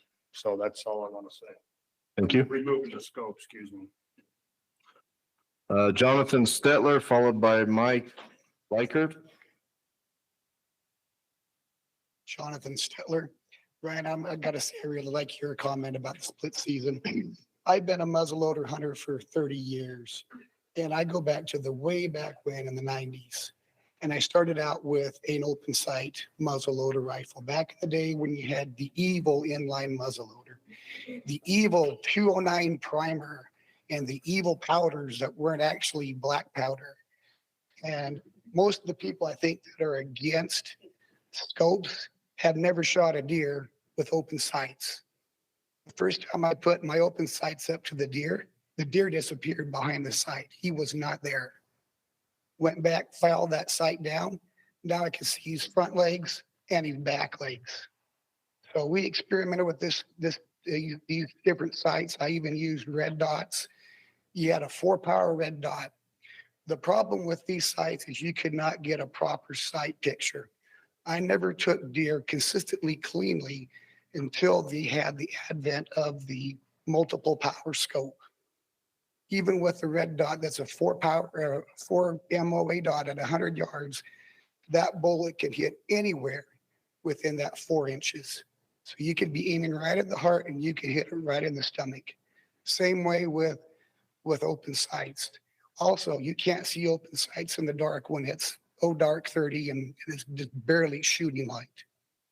So scopes themselves have done a lot to preserve the resource and to ensure clean, ethical kills.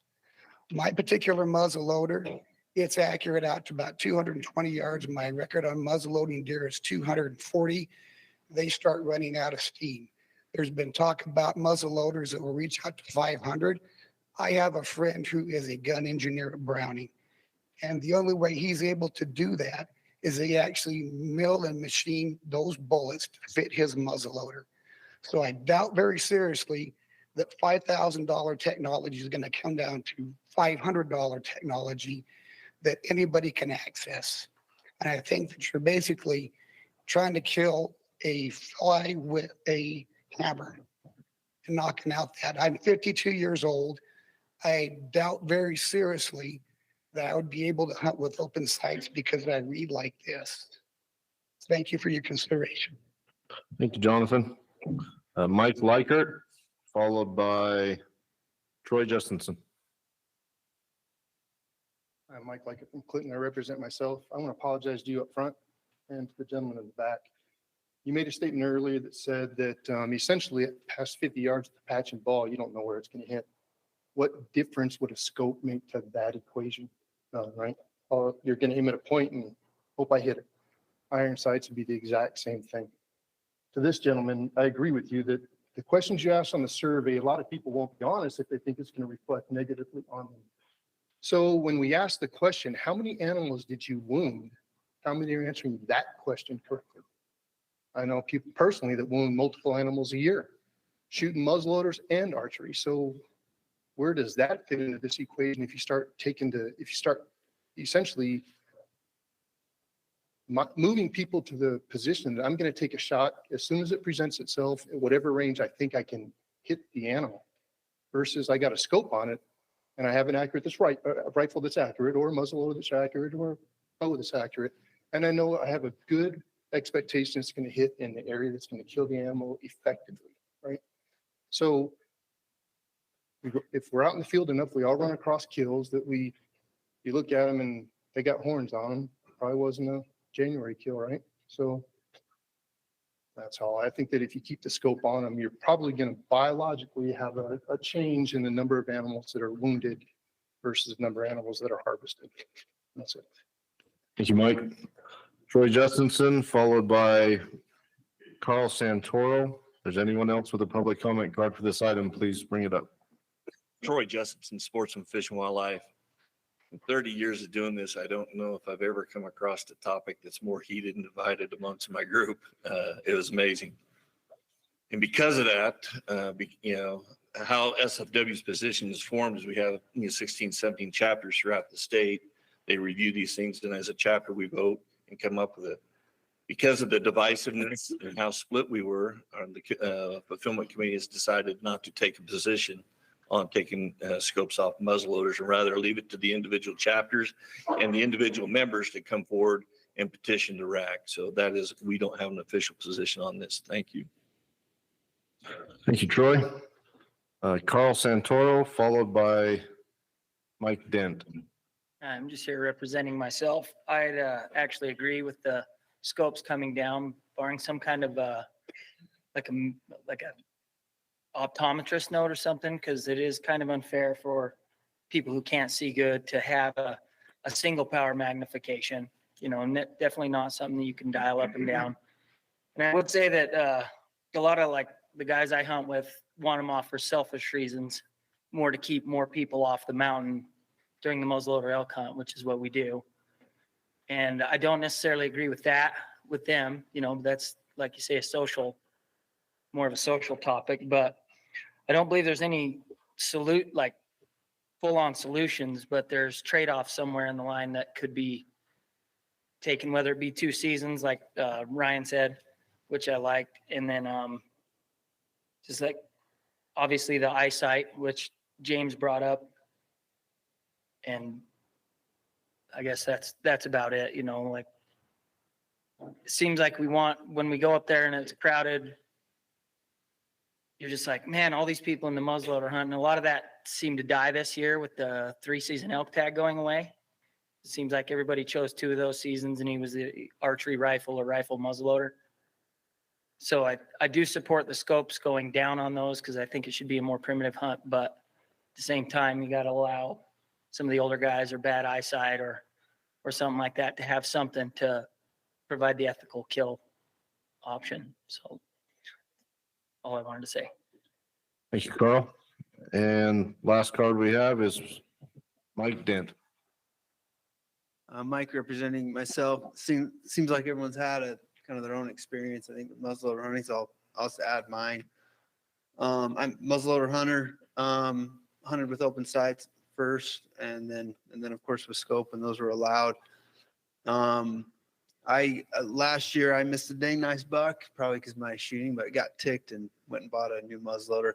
Not a long range shooter, but I could fairly easily afford, and I think most people in this room could afford the gun I bought. It was a long range gun. Again, not a long range shooter, so I put a 3 to 9 scope on it. I'm probably an average shooter as well. I can shoot 2-inch groups at 200 yards with that gun. So it's a rifle hunt, I feel like. So I am in support of taking multi-powered scopes off of muzzleloaders, and really just for the reason of preserving the muzzleloader hunt instead of just another rifle hunt. I think it will, as was mentioned, I think it will affect the youth. I put my son in for hunt. My son's for a unit that has 2 rifle hunts and put them in for the general so they could both hunt the early and the general rifle, which was plenty of opportunity for them as much as, they can, as far as to take time out of school or whatever to hunt. That was plenty of hunting opportunity for them. Both were successful, had great experience with that. Did not hunt with muzzleloader. Anyway, that's so again, I'm supportive really to preserve the muzzleloader for what it is. I switched to muzzleloader partly because I'm not really a long range shooter, like I said, and I didn't really want to compete with that and spend lots of money on expensive rifles to get into that competition. So rather not on the muzzleloader. Thank you. Thank you, Mike. Okay, that wraps up public comment cards. One more, sorry.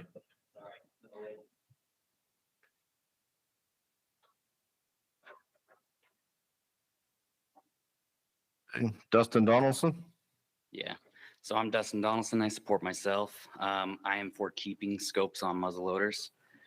Common topic here is long range shooting. I think another thing we could look at besides the scope, because I don't think that's what's making the big difference. We could look at projectiles. I feel like maybe limiting the projectiles to non-ballistic tips, lower BCs. I don't feel like anybody can shoot that far with a, just a hollow point, or even limiting it to a non-jacketed and maybe going back to traditional buffalo bore style projectiles. And that's my comment. Thank you, Dustin. Thanks.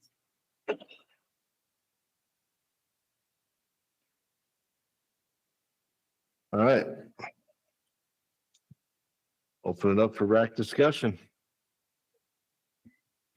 I'd like to start just by commenting on how excited I am that we're even having this discussion. I don't think there's anyone in this room who's more excited and a bigger champion and proponent of what we term the restricted weapon class in the state of Utah than me.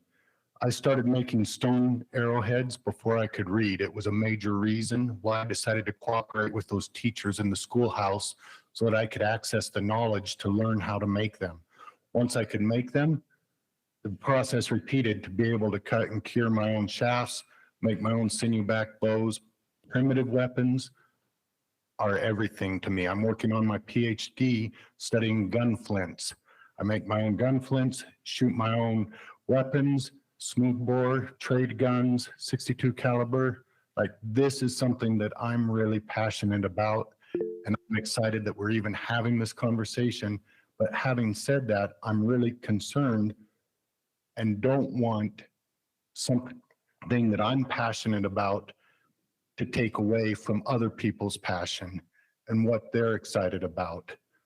I don't like the idea of taking away people's their archery, the contemporary muzzleloader. I really would love to find a compromise so that those who choose to hunt with those weapons can continue to do so. I think if we could articulate where the technology is now, the division in their presentation talked about drawing a line in the sand someplace, and kind of Gandalf standing on that bridge down in the bottom of Middle Earth or wherever it was, you shall not pass, like, enough, the line's here today. But then also having a way to use these restricted weapons that were created this last spring.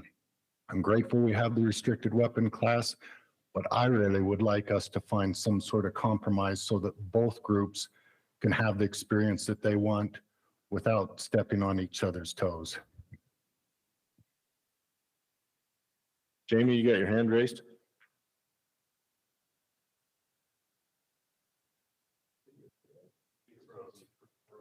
Froze up? Okay. Oh, she's back. Am I back? Yeah. Oh, hey, I'm trying to just understand, I'm just trying to understand if there's going to be biological impacts to the populations. So if there's like this increased success rate with these scopes, wouldn't that wash out in the end when the DWR sets recommendations in later years and kind of wash that population impact out? Yeah, hey Jamie. So yeah, our basically permit numbers are based on us going through and modeling the population. That's based on harvest, it's based on survival and a variety of things like that. And so as we tend to see harvest go up, we see fewer bucks in the population, so that would essentially trip fewer permits the following year. So yeah, I mean, if you see muzzleloader hunt success continue to increase, then they likely would result in fewer permits in the following years. So it all kind of goes back to those population parameters, number of bucks in the population, population size, things like that. Thank you. Blair, don't sit down yet. I have a question. Sorry, I was trying to catch you before you sat down. Can you tell me what the sort of motivation was for adding scopes? It doesn't seem like that was like pretty recently. That was a thing, 2015, 2016, I think I heard. What was the motivation for doing that? And then now it feels like we're trying to correct whatever the motivation was for that. So I was just curious if you could explain that. Yeah, so a lot of it was a lot of the conversations we've heard about this argument again tonight. A lot of people were interested in doing it. They felt like it would just give them additional opportunities to shoot longer, have more success, have more accurate shots. So there's a lot of the same conversations that have been had tonight for keeping them or doing away with them. Yep. I'm going to have to comment on this one. So first thing, Blair, this is a great example of the power of your presentations. Because in your presentation, you pointed out like, hey, a whole bunch of people are comfortable at shooting 200 yards, but after that, it disappears. And it's amazing, 154 comments later, emails, how many people chimed in on that. They all forgot almost 50% was okay shooting 400 yards. This is supposed to be a primitive weapon hunt. That's what the point is. And horrifying, 20% are okay shooting 800 yards. I have a problem with. Now, I have a personal view on this, but this is being tempered by the public input. But the point of the muzzleloader hunt, when it was developed, and in my opinion is still supposed to be today, is to have a separate, distinct hunt from the rifle hunt. The difference in success is only 4% between the rifle hunt and the muzzleloader hunt. And I dare say the vast majority of the people in here that hunt with a rifle or muzzleloader very rarely take more than one shot. I know I'm nothing special of a hunter, and I can count how many times I've taken more than one shot. The muzzleloader hunt has become an extension of the general season hunt, in my opinion. And that's not what the point of it was supposed to be. Now, the not concession, but from the input of the public, because a large percent of the public wants to keep scopes on there, I think it'd be a reasonable compromise to put a 1 power scope on there, which I'd rather not be there. But with the public input, I think that would be a compromise. But we've got to remember, this isn't a general season hunt. This is supposed to be a primitive weapon hunt. So that's my concern, and that's the direction that I would like to go.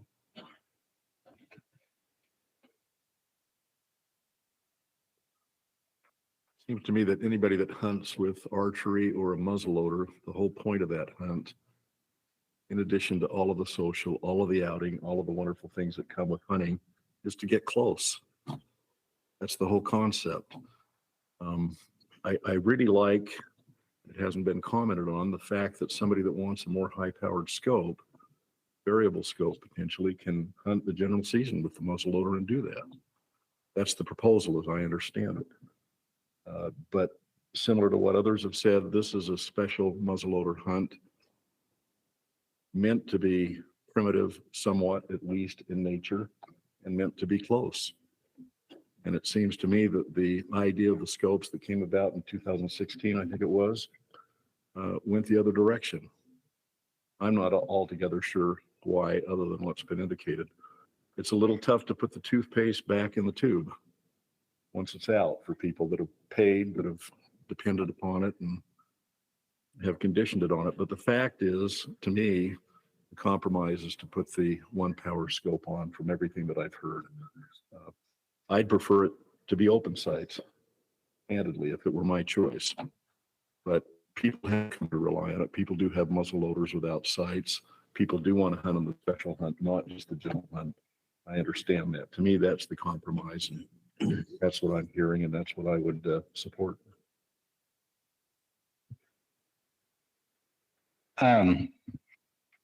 So a couple of things. First of all, Blair, thank you for presentation. And these things need to be discussed. I love that we're having the discussion as well. And technology items are going to be things that maybe at one point we land somewhere and years down the road, it does need to be readdressed, right? Does it change something down the road? I'd also like to thank those that served on the committee. I've had the opportunity to serve on a committee and understand the perspective of a lot of people on the public. Look, I've been watching social media boards, read every comment. I read every survey, 100 and something, 54 something surveys. I literally read every single one of them. So one, I appreciate those that served on the committee. For the public to understand, having been on that, I was on a committee where I didn't have the expertise. And there is value to having people that have the knowledge and the expertise and those that don't, because those that don't are going to ask questions that those that might be a little blinded because of their passion about it aren't going to think to ask and look at. So there is value to getting everybody's perspective. At the end of the day, for me and where I look at this, a lot of times to me, it should first come down to biology and if there's an effect, and then secondly, the social. And in this situation, the biology effects are minor. Now, if we see those continue to increase, yeah, I think it needs to be addressed. But by their own surveys, own studies, it's minor. And to change, to take away, for me, when I muzzleloader hunt, I'm looking for the primitive experience. I don't want to shoot long range. I want to be close. So I went to archery after doing muzzleloader. I want a different experience. Just because the experience I want, that doesn't mean I should take away from the experience that somebody else wants. So whether it's leaving scopes and allowing that, finding something in between, I've got to find something in the middle. But just, I appreciate the committees, appreciate the division. For the public that I understand it's a heated topic. These are men and women that have the same interests that we have. They don't want to see the herd numbers where they're at. They're trying to figure out that balance of what's best for the herd, what's best for the social. What's been a little sad is that when these things do come up is, man, the infighting. We're fighting to keep our hunting rights, people. Look at Colorado. Who would have ever thought Colorado would be dealing with what they're doing? You look at Washington. I'm also going to turn around and thank the public and everybody for being here and everybody that made a comment. It does make a difference. I hope that you all show up to the board meeting because that's where it really matters. And showing up does matter. They just saw that in Washington where they shut down some things with wolves and predators in that state. So continue to fight. Because of where it stands, I can just tell you, unless there's some type of compromise, I represent the public, and the public's been very clear in what they want in this situation, and that's to leave it as is. And doesn't mean that it stays that way forever. Maybe it needs to be addressed again in the future, but I think you leave it the way it is and not take away from what the experience, or not us decide what experience people want. So to that point, and just what's been brought up since my first comment, the idea though that a compromise already is before us in the sense that a contemporary muzzleloader individual can use that weapon during the general and illegal weapon season, correct? Am I understanding that? That's correct. But in reverse, I can make the argument that I can have the same experience I want using a primitive weapon during the muzzleloader. So who gets what? Who decides what? And going back to 2015, I was here and at the board and at the RAC for that. Yeah, it was a little bit heated then, but again, the argument, biology, does it have an effect on biology? 100%, I think it has an effect on biology because the wound loss rate was significantly higher with open sight and one powered scopes. Look, personally, do I want to see high powered long range? But it's fewer and far between that are shooting that long range than there are that are shooting long range. I would be more prone to a 4-powered scope than a 1-powered scope. Give that opportunity. 4-powered scope at 200 yard gives you a chance to make an accurate shot. But I think there's different ways to address this. Again, whether it's 2 separate hunts and splitting of the tags to give everybody a different opportunity. There's just better ways than to say, hey, you don't get this anymore because this is what I want. Again, anyways.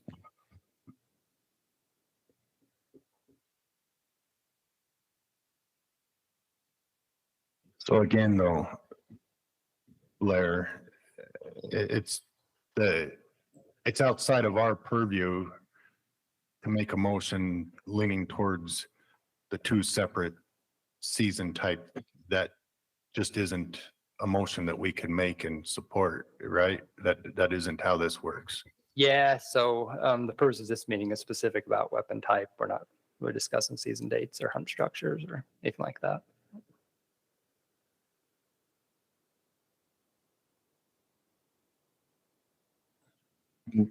But in our motion, other times we've asked the board, I can't remember how we worded it, but on other issues that we've made motions and voted on them, asking the board to consider different points on different things.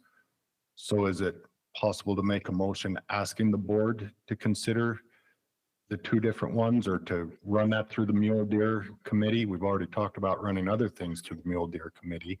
Yeah, so I mean, in terms of the motion, you could probably add whatever you want into the motion.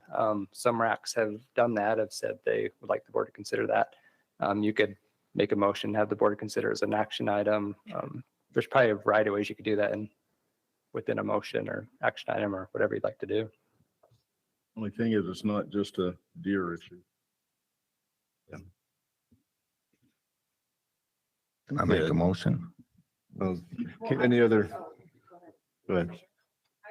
Say, I think also in the past, when we've made a motion with a recommendation, it has to be directly related to what we're voting on. And because this is I don't know that adding 2 seasons is directly related to what we're being asked to vote on right now. I think I don't disagree with the idea. I think it muddies the water of what it is that we're being asked to vote on, and then what we're in turn asking the board to consider.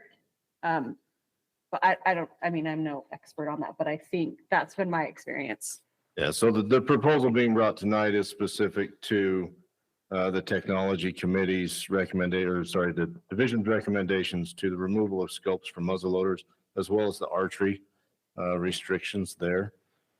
So there's nothing within the proposal or on the agenda item about adding or changing seasons. Any of our motions as far as this item would be concerned would be specific to the weapons that we're discussing. Just to stay within the context of the agenda there. This one is interesting. Not to belabor the point too long, but there's a whole bunch of things here that I've gone back and forth on them many times, and I'm glad I don't have to vote on this tonight. So good for you guys. Let's do it. He has to vote. But there's a lot of things, and I appreciate the feedback and the engagement from the public on this, because sometimes it's interesting. Speaking with different members of other RACs and stuff, and the feedback they get compared to what we see up here, just based on the regions within the state. There's a number of things there.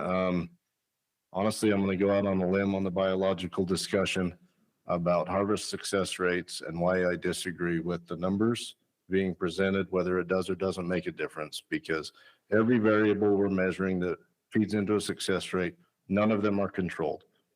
You don't control the number of people that have scopes in 2015. We didn't control the number of long-range muzzleloaders.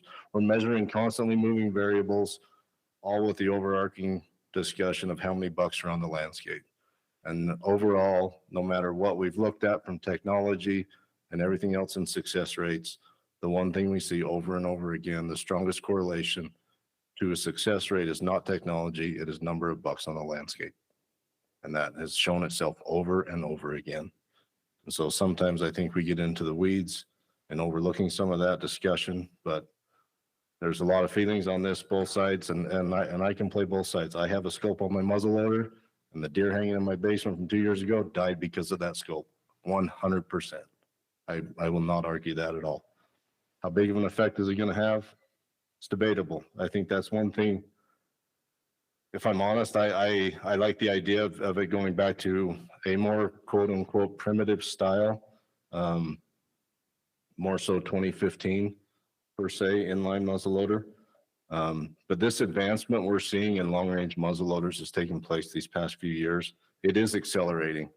And I think that was I feel like that was part of the initiative of the technology committee, was to try and get ahead of some of this stuff. In 2015, we didn't have the ignition technology in muzzleloaders wasn't there to shoot 600 yards. So we didn't see this effect when we threw scopes on, and now we do. And it's accelerating at different rates. And I think that's part of the discussion to have. What do we as a state want the muzzleloader hunt to be? Do we want to make it something different than the rifle hunt, or just an extension of that rifle hunt? And I think that's part of the discussion. And to circle back, to clarify, redundancy is an effective instructional strategy. That was the purpose of this whole thing, to redefine what the muzzleloader hunt was as a restricted weapon type hunt. That's what the technology committee's purpose was. Yeah, I mean, that was probably their ultimate goal, was just to keep this as a different weapon, different hunt type than any illegal weapon hunt, and be more primitive. Could I make a recommendation when you're taking proposals that we break the scope Yes. off from the Yes. archery? Thank you. I meant to start with that and I got distracted. So thank you. Yes. As part of that discussion, let's address the scopes on one side of it and then the archery restrictions on another. Yes. Any further discussion? I'll do the easy part with the archery. Okay. I propose we approve the recommendation for the archery changes as presented. Okay. Motion by Randy, second by Nikki. Any questions on the motion? Just to review, the proposal here is removing the length restriction for arrow length and bolt length. Okay. Call for a vote. Marshall? Yes. Ryan? Yes. Jamie? Yes. James? Yes. Robert? I do agree. Junior? Yes. Randy? Yes. Darren? Yes. Steve? Yes. Jessica? Yes. Nikki? Yes. Ross? Yes. Motion passes unanimous. Okay. Entertain any other motions? I'll make a motion. I'll make a motion that we stay neutral on this. Let the wildlife board hash it out. It can go either way. If I had the magic wand, we would have never done it in 2015. It's a primitive hunt, but I feel bad for the guys that have done thousands of dollars into these rifles and now they can't use them. So. Okay. The motion on the table. Do we have a second?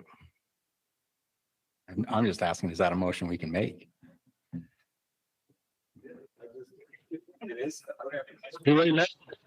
I was wondering that. Face back in the tube. So I'll just make an observation. I appreciate what you're saying on that, but our job is to make a recommendation to the board. So that would just be my observation on it. Good point, Randy. Yeah.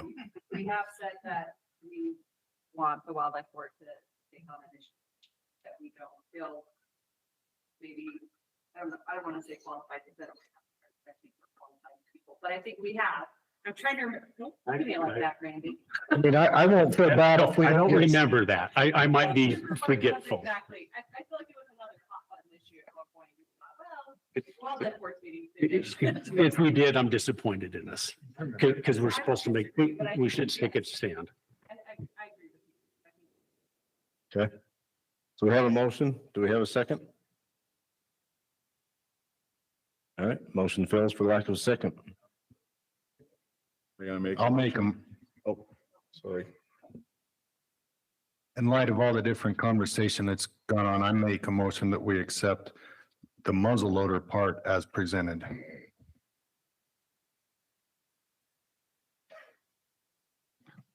I'm shocked you did, but I would second that. Okay, motion by Ryan to accept as presented. Seconded by Randy. Any discussion on the motion? Okay.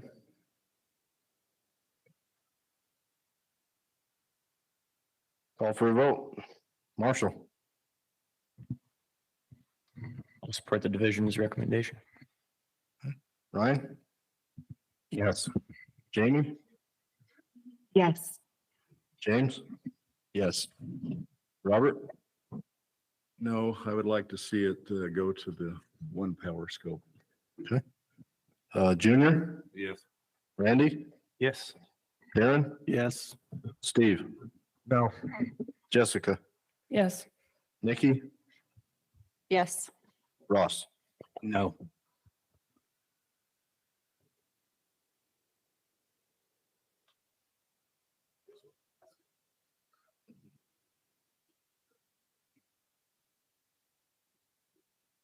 Motion passes 8-3. Robert, anything else you want to add to your dissenting vote? Basically just a repeat without taking much more time. Again, anybody wanting greater than a one power scope has the option of doing the general hunt. So I agree with the restrictions, except that I do think there are people that want to get close. I think those people, some of them have got to have a scope to be able to do that effectively. That's why I would support the one. Steve, anything you want to say to your vote? No. Okay. Ross? I just, where this is a social issue, as a RAC, we represent the public. And I feel that where the public was very clear, not only in the survey responses, that was, by the way, 2,489 out of 291,500 people that were surveyed. Public's been very clear, and so that's why I voted no. I think 2015 has nothing to do with today. We're voting on what the public wants today, and the public was clear on what they wanted. Okay, thank you. Brad, I feel like my no was more staying neutral than anything. Okay. But Yeah, thank you. All right. Yeah. I think we're halfway through. We're gonna take a quick break on this one. Okay. Be back in 10 minutes.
Okay, we will continue on with our meeting. We finished up agenda item number 8, emerging technologies.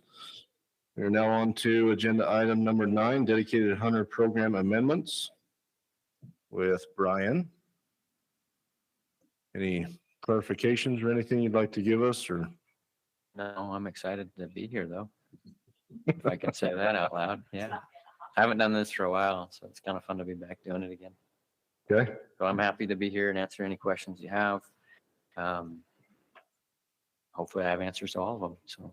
Okay, we'll start off with any questions from the RAC. I think this will be a short one. I'm just curious. We had about 7,800, 9,800 dedicated hunters. Do you know how many of those pay off their hours rather than work their hours? Yeah, I can give you a good ballpark. So you were right, it's about 7,800 are in the program, and it's hovering the 55% mark. So just over half are buying their hours as a primary way of doing that requirement. And that's what led into some of the changes we had this year with the program. Yeah. How's that impacting projects that the division needs and wants to get done? The dollars that they're getting versus the actual work that they need to get done. Yeah, I mean, it's all beneficial. Anytime a dedicated hunter does the service, that's the real goal of our program, is to kind of get us together as hunters, as people interested in wildlife, as the division, and also our partners, with the Forest Service or other governmental or non-governmental organizations. And when we can get that service to happen, that's a win all around. With purchased hours, it was always intended from the beginning to be a way to still be in the program when things get in the way of being able to do service. And it also accommodates for, folks that live really far away and things like that. So it's always been a mechanism that made it part of the program. But I won't say that the money that comes in from those purchased hours is invaluable. It's really, really a helpful thing, because we can take that and utilize that for what the division needs most. And so it can be repurposed to any type of thing. It could be towards projects, it could be towards staffing, it could be towards a lot of things. So it's all very beneficial. Hopefully I answered the question. Yeah, it's all good. No, it's only a brief snapshot since basically July 1st. Have we seen a decrease in purchased hours with the price increase? I can answer it sort of, because we did announce a deadline for when that fee was going to go up. Folks bought this year's hours and next year's hours. So the number went up a lot. We'll know next year and the year after if people still feel like that's the best method for them to buy the hours and be in the program, or if shifting over to service is the way they prefer it, or maybe not participating, or what. We'll find out, but we won't know that until the next 1 or 2 or 3 years occurs. Yeah.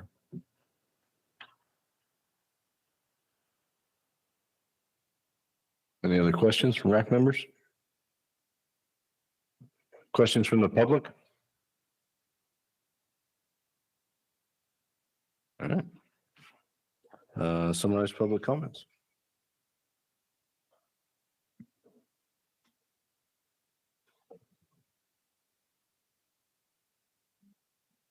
We had 62 total votes with a weighted average of 3.95. So right at the somewhat agree level. The feedback themes were some comments about the price per hour being unfair. The new $40 charge seems to be too much for some. Service hours should be mandatory and shouldn't be able to be purchased. And shortening the hours was something that people seem to like generally. And the division should make it harder to join the program. Okay, thank you. We have no public comment cards for this item. So anybody has any comment they would like to make right now? Okay. we will open it up for RAC discussion.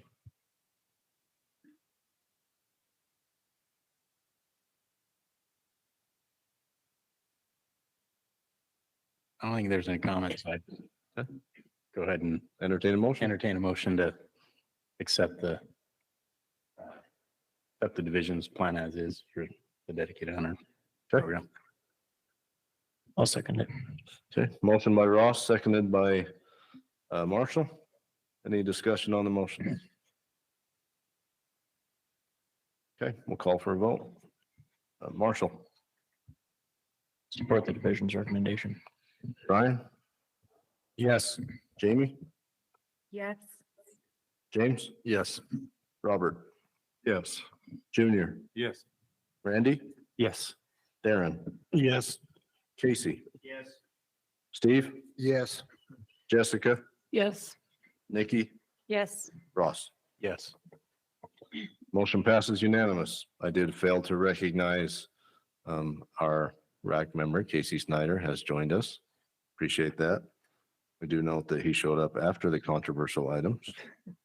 I'm afraid to do hard things. Okay. Moving on to agenda item number 10, LOA rule amendments. Chad.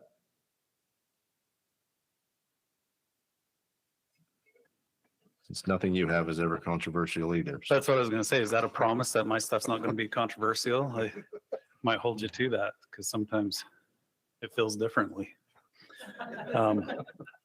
I'll just quickly go over the landowner permit, just to summarize that. So really three different changes that we proposed. One is that if the LOAs stay on their private land, that they wouldn't have to allow public access. The other one would be to allow up to 5% additional tags in a draw for landowners on limited entry units that are not part of an LOA. And on that too, I just want to say this wasn't in the packet, not in my presentation, but probably something we overlooked beforehand, but add that there would be at least one minimum tag on each unit per each species. And then the last one was 10% additional tags for the general season. So switching gears from limited entry to general season, but the general season landowners could get a tag if they stay on private land in the general season and allot up to 10% additional tags for those. One other thing that was caught between the presentation and now was in section 9, 5CII, that probably means nothing to anybody, but it says in their public that they can't hunt any public land. And it's really referring to both those options where they would be able to hunt public land on one of them. So if we just remove that, then I think it makes it clear. And that's it. I guess I'll take questions if there's any. Questions from the RAC? Go ahead. Quick question for you. So I'm gonna, excuse me, I know this is your presentation number 6, but I need to see if there's any connection between 6 and 7. A little, well, it does change it, right? So when we're talking the first one that I was talking about, so I try not to use option 2, but that's what it's kind of says in the rules, option 2.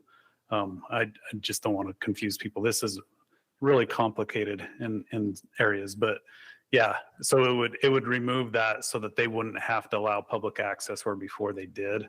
So it potentially could change.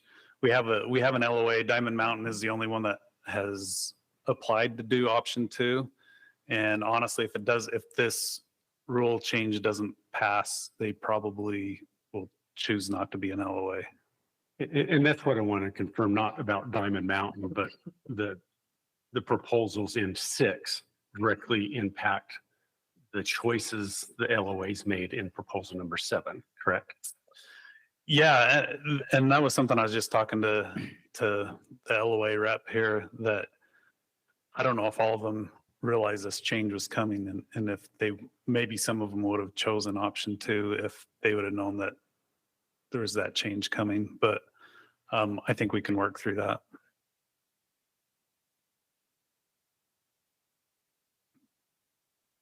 Any other questions from the RAC? Any questions from the public? Summarize public comments.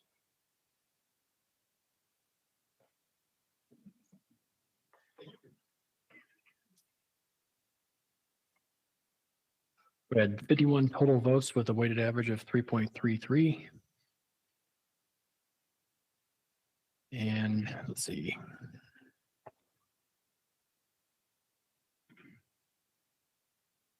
Some comments about taking away public access, taking away access to the public lands and gives landowners more opportunity.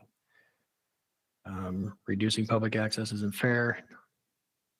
Not interested in supporting the landowners and CWMUs until they support us. Some sentiment that changes always support landowner financially and not the public. Thank you. We have 2 public comment cards on this.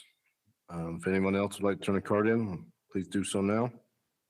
We'll start off with Harry Camp, followed by Dale Christensen.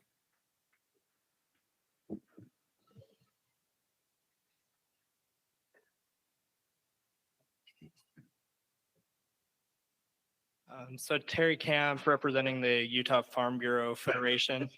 We just wanted to say regarding the proposed LOA changes, the Farm Bureau really appreciates the division working with us on this and working on a solution that recognizes private property rights while also providing private property owners with multiple options to capture value as they work to manage wildlife.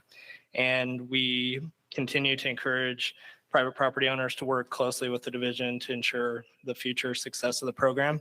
And then we also wanted to express our support for the proposed changes to the landowner permits section and appreciate the division's willingness to work with landowners and increase social tolerance for wildlife among landowners. So thanks, Chad, and thanks to the division. Thank you, Terry. Dale Christensen.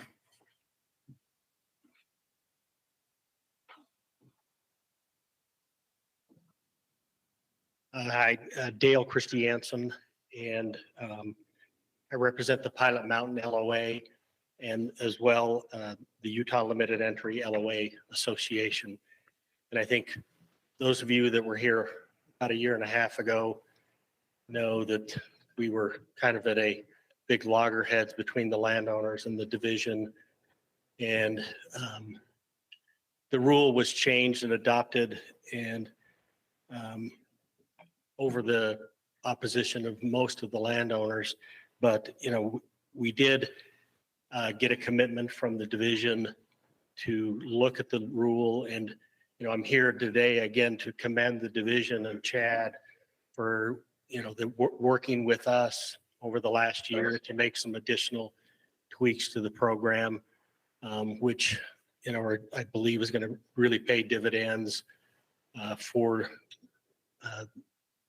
the public as well as the wildlife. So there were a number of LOAs that were considering leaving the program, and with these changes, those are all staying. Now we, as a group, we're supporting the proposed changes, and again, we'd like to commend the division, and we look forward to, you know, working with them, and again, able to continue the LOA program in the future. Thank you for your time. Thank you, Dale. We do have one more, sorry. Troy Justinson.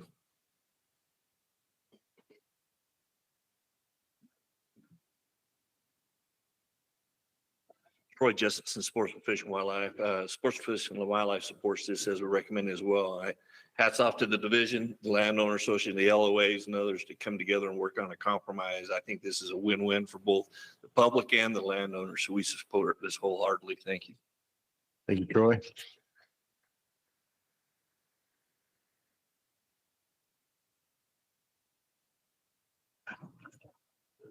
Justin,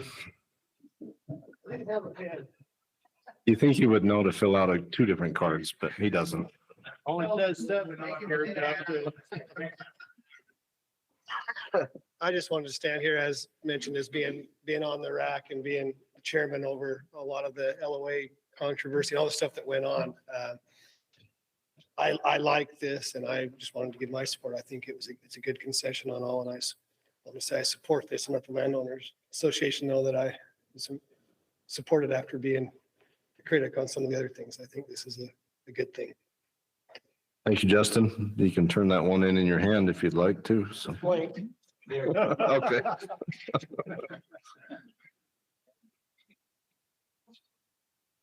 What you get for showing up after you leave. Okay, that wraps up public comment cards for this item. So move to RAC discussion.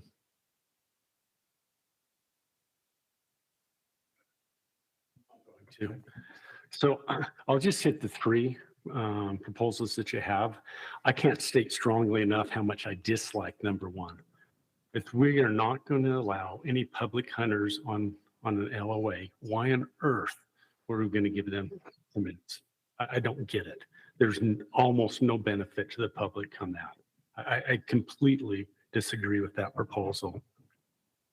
Number two, on the second one, I might have to ask you, Chad, you're going to have to answer this question for me if you don't mind. I forgot to ask. That 5% of tags, is that 5% additional tags or 5% from the pool? That one would be additional. So that one, they have, it would be for their private land only, then they wouldn't be able to sell a voucher or even trespass. They can't make any money off of that one. Okay. All right. Well, okay. If that actually changes my mind on that one, because if it was taking it from the pool, I'd be against that. And on the third one, sorry, jump up again. Is there a size for the general permits? Is there a size limitation on the land? How big, how small? Yeah, it's 640 acres. So just a square, just a section is all you have to have. Yep, of deer habitat. Yep. Yeah. All right, appreciate that. That one, I have a conditional, yeah, I'm okay with. That's not a lot of land, in my opinion. But it'd be nice to keep those property owners out of the general draw. So I think that's nice. So, okay. Any other discussion from the RAC?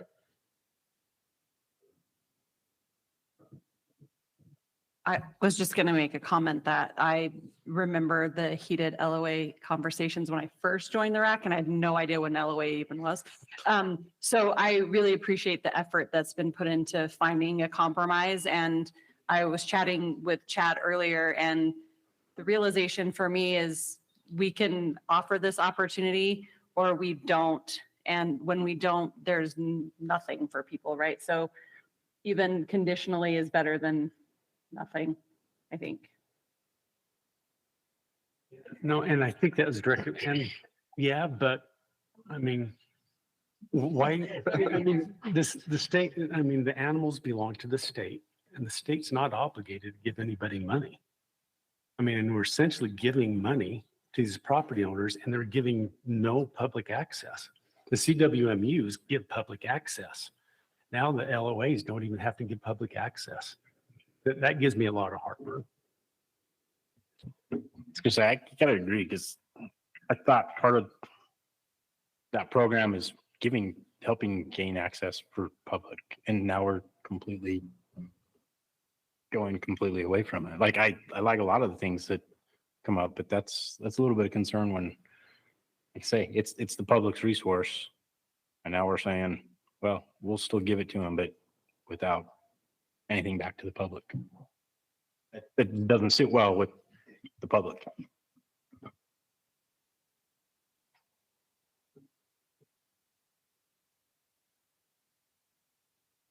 Any other comments? I'll take a stab at the motion since I've been vocal. Should we break them into three? Yeah, we can if we want. I think that might be easier, if you don't mind. Yep. On option A, I listed option A. I think you listed it as option one. I move that we do not accept that proposal. Okay. So the motion is to not approve the proposal to allow an LOA to hunt only private property participating in the program. Okay. I'll second that. Okay. Motion by Randy, seconded by Ryan. Any discussion on the motion?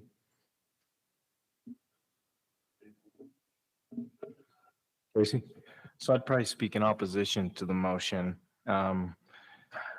These are hard discussions. And last year in the heat of this, I was probably on the opposite side of the LOAs. I think many of you remember that. And, but I know how much time has gone into this discussion. I know from that meeting, all spring, all summer, trying to find a compromise. And compromise isn't easy, but I think that this splits the baby, and you've got sportsmen and landowners saying this is a good idea. And so I think we should respect that compromise. So that's why I'm in opposition of the motion. Okay. Any other discussion on the motion? Chad, was there a committee that decided this, or how was this decided? We had a committee that met for a really long time, and then we brought this through the public process a few times. It felt like, but these new recommendations didn't go back to the committee. So no, so there was a committee, but they didn't have input on any of these new recommendations.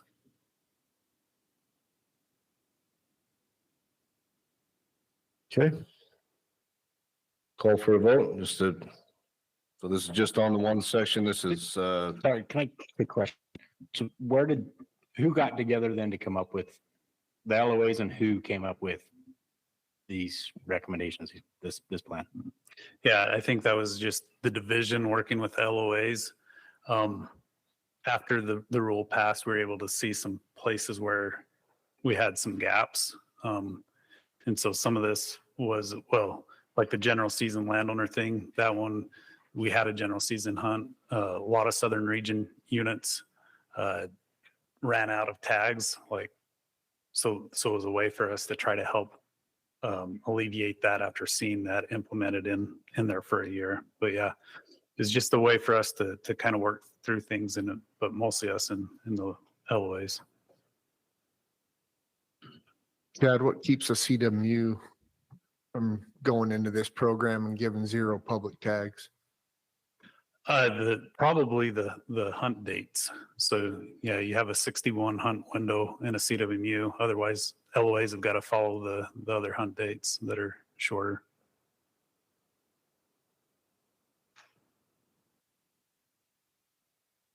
any other discussion on the motion? All right, we'll call for a vote.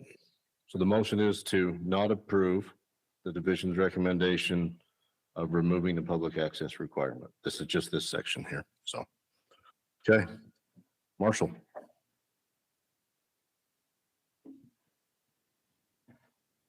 No. Okay, Ryan? Yes. Jamie?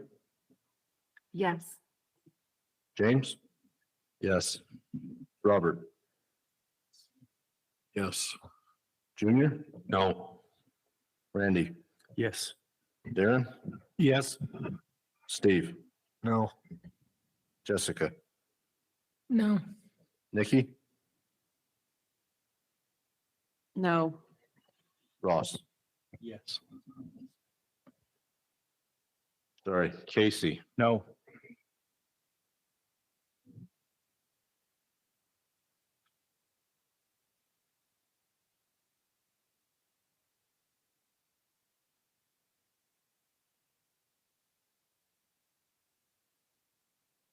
Okay, motion passes 7-6.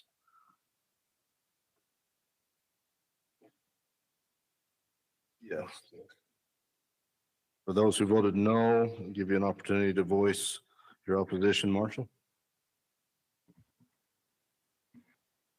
Just gonna concur with the recommendation of the board. Okay. Junior? I've never participated in the LOAs, but I've always been sympathetic to the private landowners, and I'm also supportive of the division. Casey? Yeah, I think I said how I feel on it. This was a hard topic, and to get people to a yes is really hard. So I think we should respect the division's position on that. Okay. Steve? I just think the division did a good job at getting to this point, and I think we should have supported them. Okay. Jessica? The BLM supports the work the division did, and so we support the division. And Nikki. Can I just say ditto? Just kidding. I Sure, think Dennis.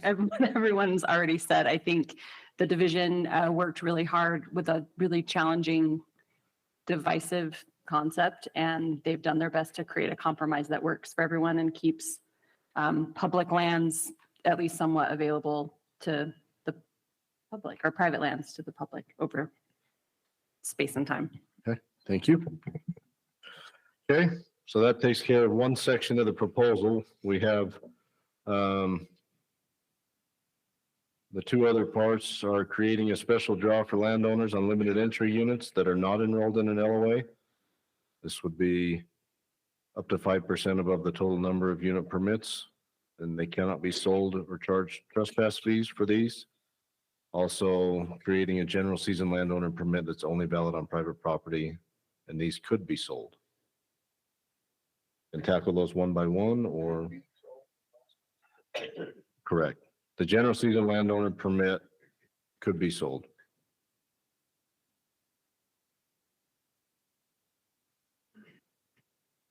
Want to tackle them one by one?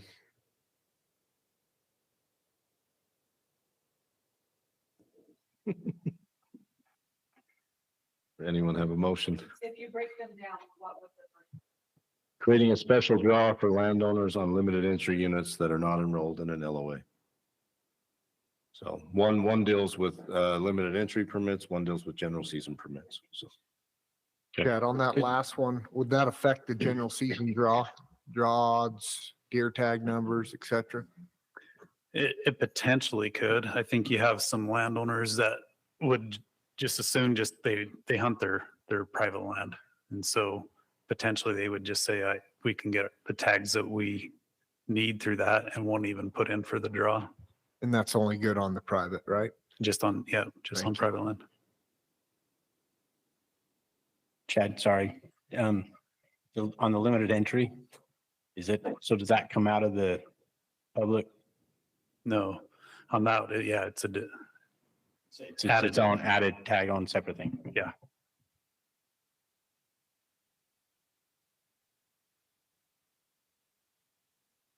Entertain any motion. I'll make a motion to support the recommendation on option 2 is the divisions.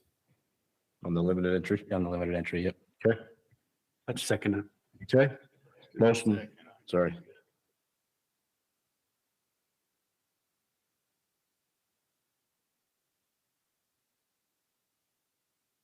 A motion by Ross, seconded by Randy. Motion is to support the division's recommendation of creating special drawing for landowners on limited entry units that are not enrolled in an LOA. Any discussion on the motion? Okay, we'll call for a vote. Marshall. Yes. Ryan? Yes. Jamie? Yes. James? Yes. Robert? I vote yes. Junior? Yes. Randy? Yes. Darren? Yes. Casey? Yes. Steve? Yes. Jessica? Yes. Vicky? Yes. And Ross? Yes.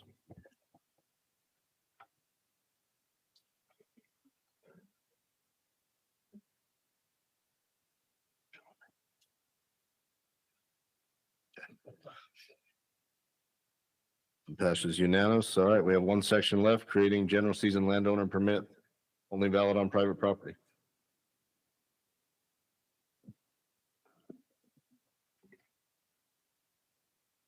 Explain to us, Chad, what the reasoning behind this was so I can better understand it.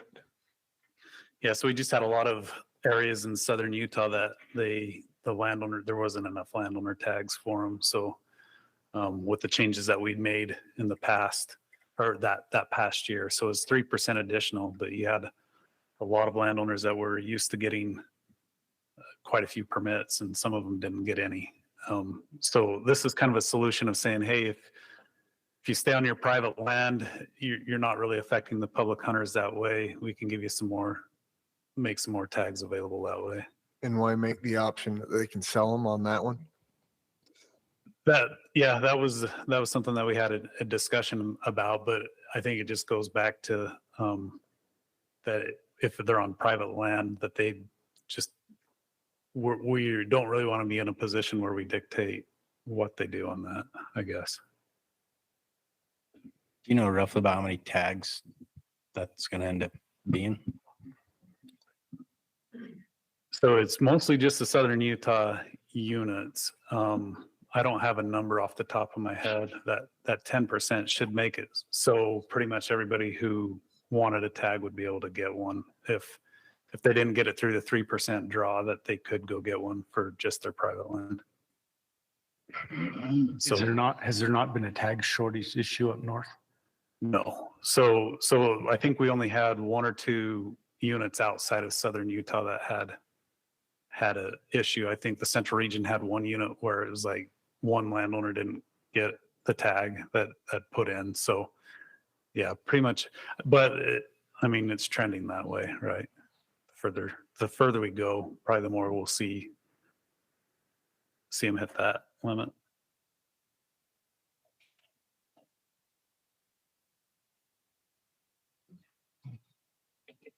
I'll entertain a motion. I'll throw it out there. I'll make a motion to prove it as the division recommends. Okay.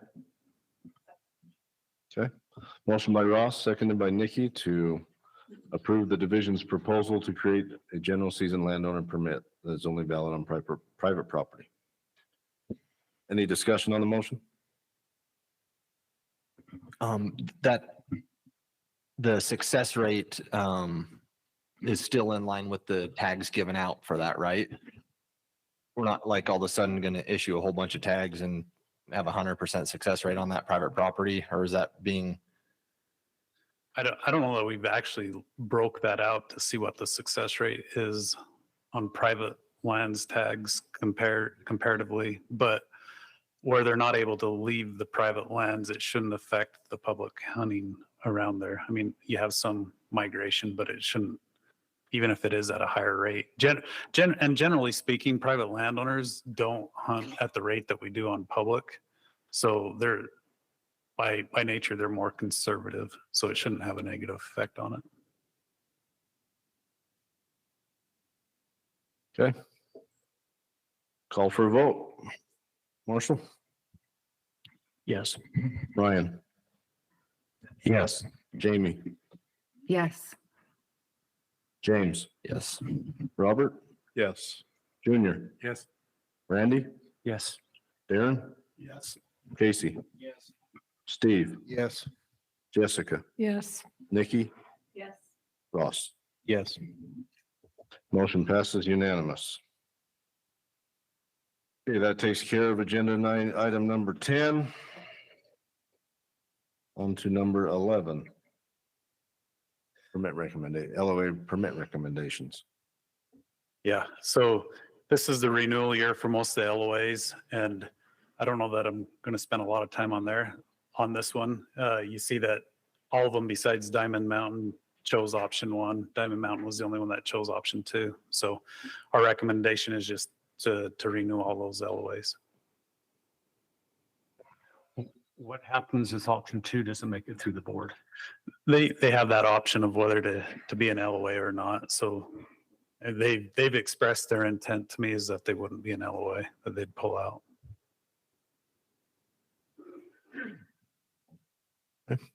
Any other questions from the RAC?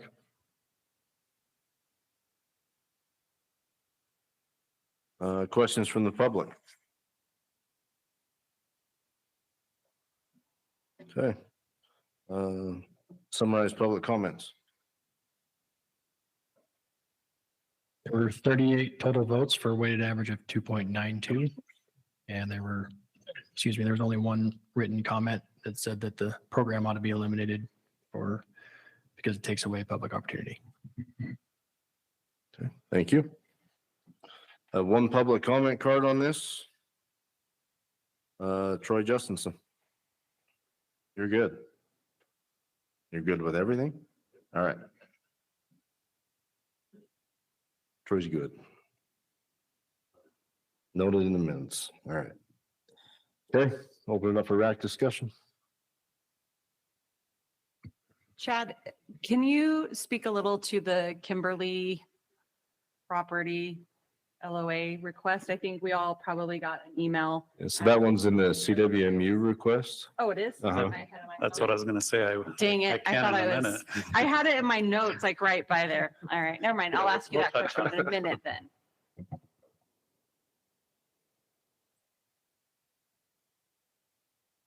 I'll make the motion that we approve the recommendation as presented.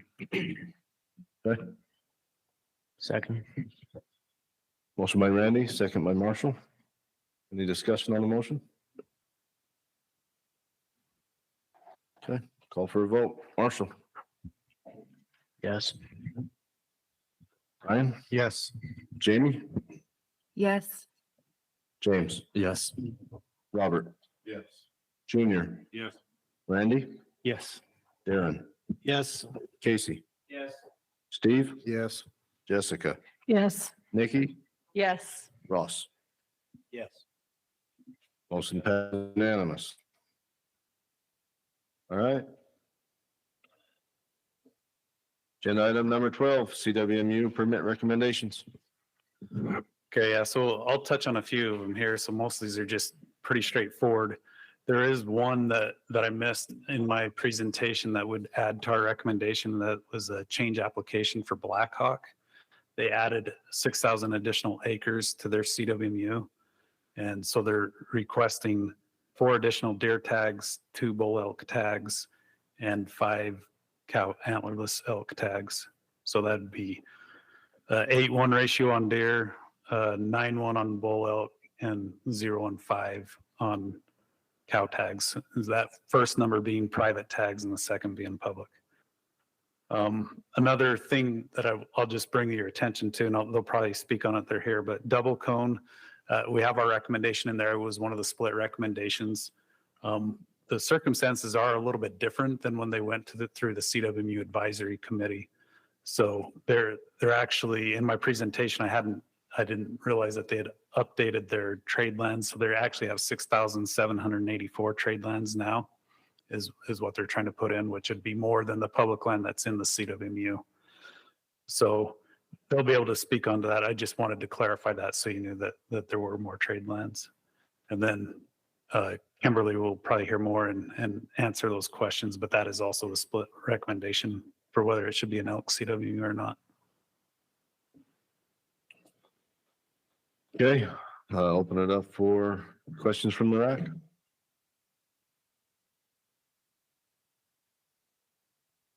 I won't ask if you're gonna talk. Ask, is that, No, I was just curious. I didn't, if it was part of the LOA, I didn't want to vote on it without clarification of what that meant, but I think I'm good. We'll hear, I'm sure, from other people that help for me. yeah, the operator's here, and I think he probably have a comment card that he'll explain his side. What was they pointed out, there's some other CWMUs that aren't much larger than what they are. What was the process on those being approved, and then if they've had to reapply, continuing to be approved versus Kimberly? Yeah, so a lot of them, I think, were pretty much at the onset of the CWMU program, that if you're under acreage, and not being around, I'm not 100% sure if they had the same acreage requirements, but they did form some CWMUs that were under acreage for elk. The process that we have going forward now that we use is we have a CWMU advisory committee that will hear that they can come in and request a variance, and that CWMU advisory committee hears their reasoning and rationale for it to be granted, and then they vote on it. So Kimberly went through that process. The CWMU advisory, I think I put it in my notes, if I remember right, it was voted to not be approved for variance. I think there was 2 in favor and the rest were against, like 5 or 6. So that's the process, but How have those smaller CWMUs performed? Like how's I handled the herds, how's I handled the hunt, like. Yeah, honestly, there's some that have performed good and fine. And I think we've seen others that have kind of fizzled out and they're not CWMUs anymore because it didn't function. So the 10,000 acres seems like that's one we really have a really high confidence level of it functioning. But I think the operator probably even sent you something. He has one of those, the CWMUs that, and I think it's a little bit bigger than this one, but not a lot, like 6,500 acres. And that's been an elk CWMU for 25, 30 years. So yeah, I guess the answer is they can function.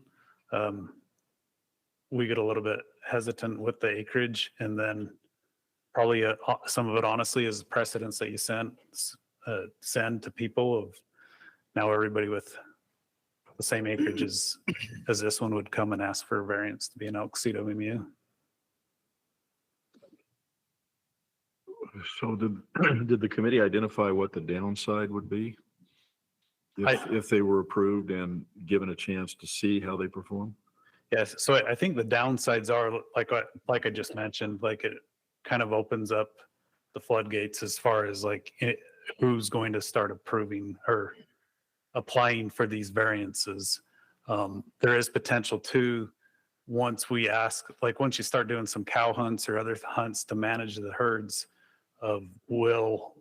with that hunting pressure, will the elk stay on that small of a unit, or will they find their way off?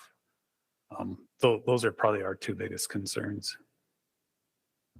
I don't know much about some of those CWMUs if they have, I know that there's a handful that have public land in them.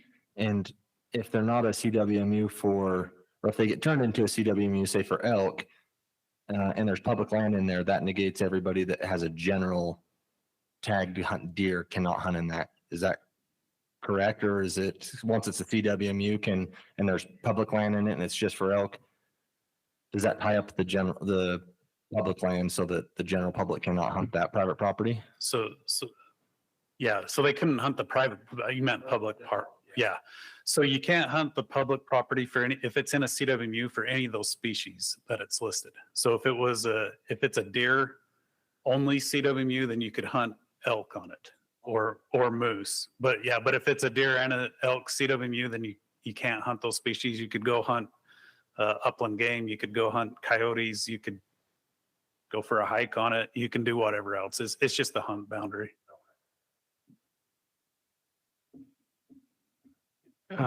Quick question, just have you confirm, is the trade lands map that's now up accurate?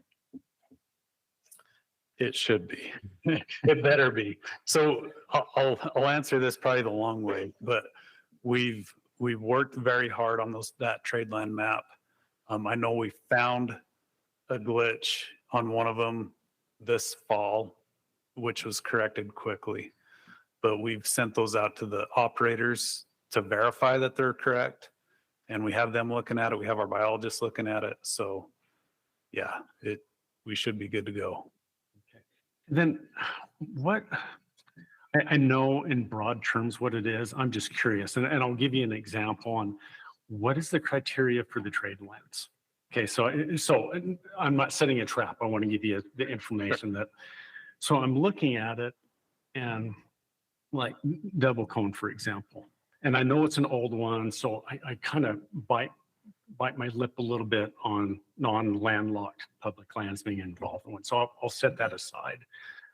But that trade land that's further south is not as good as the land that's in the CWMU. And another example on the Ingram's Pass, I hope I got that name correct. Ingham Peak. Thank you.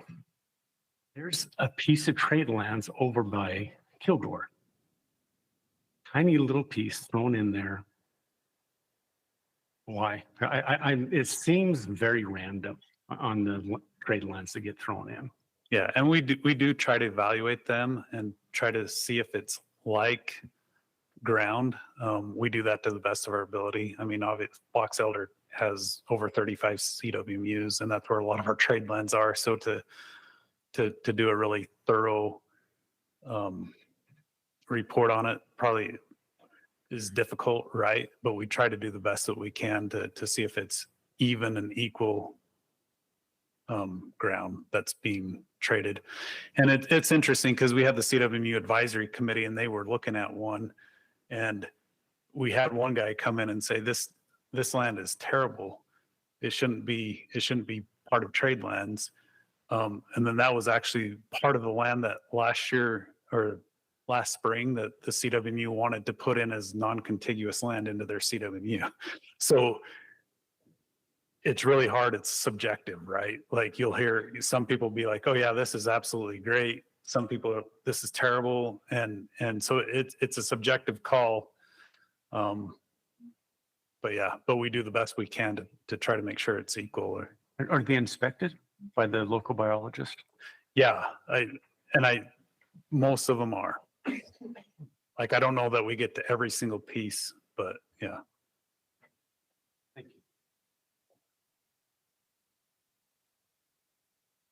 Any other questions from the RAC?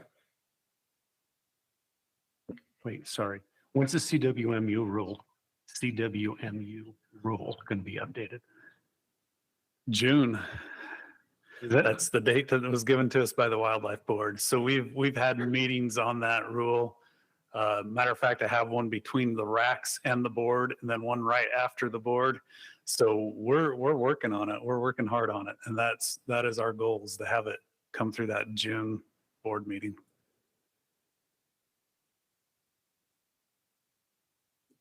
Okay. Any questions from the public? Go ahead. Carl Santor. So trade lands, I don't quite understand it, so I'm just trying to get, is that where they get to take, if there's public land locked in their CWMU and trade it for other huntable public land? Private land, yeah. Yeah, So if they okay, have public private land in there, essentially, yeah, anything that they open up their private land to be hunted in exchange for the public land in there. That's locked on their thing. Is there a resource available to find that? Yeah, it's, if you go to our maps, we have a map that you can click a shows the layer. trade lands? Yep. Okay. That's my question. Thank you. Just so you know, took me forever to find it. It's under the hunt planner. Go to the DWR hunt planner. If you watch my presentation, there's a link there that you can. Oh, okay. We can work with you. Any other questions from the public? Okay. Summary and public comments?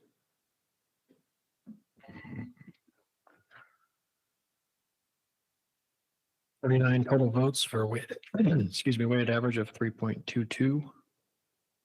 The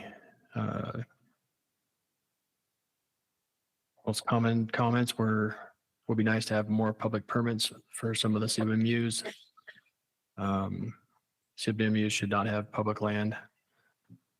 More tags should be given to the general public. CWMU only benefits the private landowners and doesn't give enough benefit to the public hunter.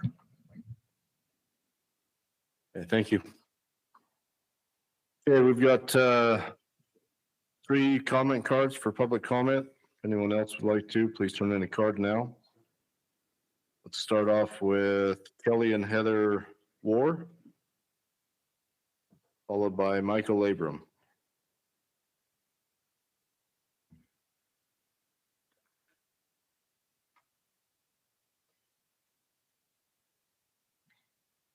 I'm Heather War, and this is Kelly War.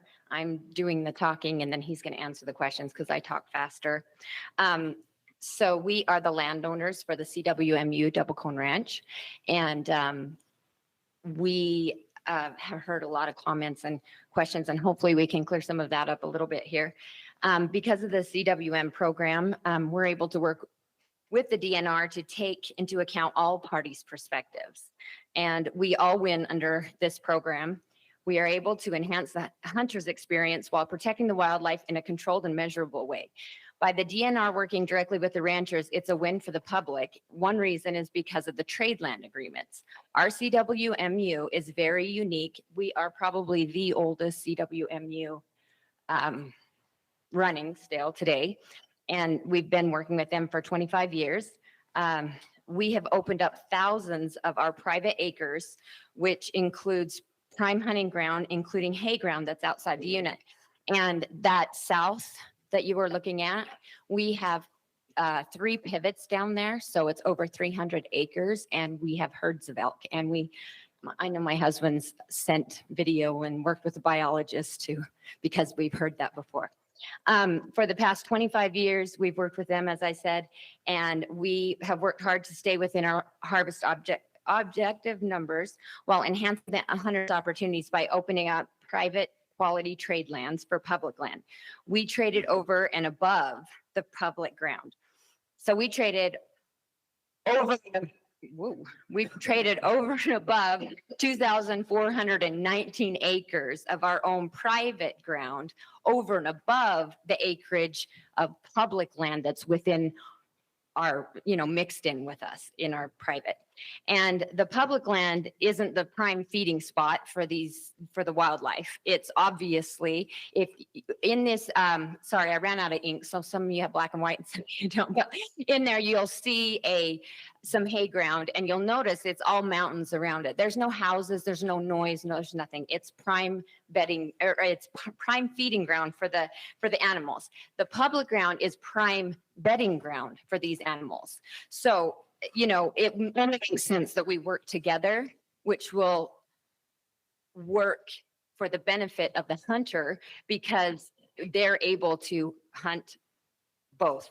Okay, because all of our hunters, we try to really encourage them to stay out of the bedding ground because we want to advocate also for the wildlife and preserve their bedding ground and their habitat as well.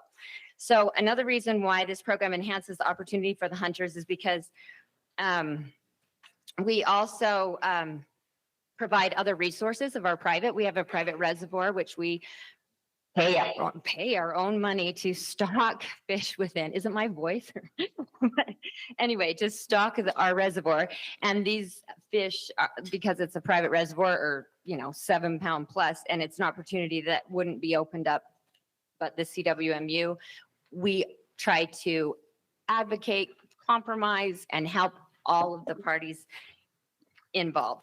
Most of the landowners, this is just our personal perspective. We are for the hunters. We actually advocate for the hunters, and we like the hunters, and we're trying to keep that going. Most of the landowners do not share our opinion at all. They would rather them just be removed because the amount of feed and the compensation we get from selling the tags, is questionable of whether it makes up for the hay, not just the hay, but the feed for our cattle, which we have to run lower numbers because of the wildlife.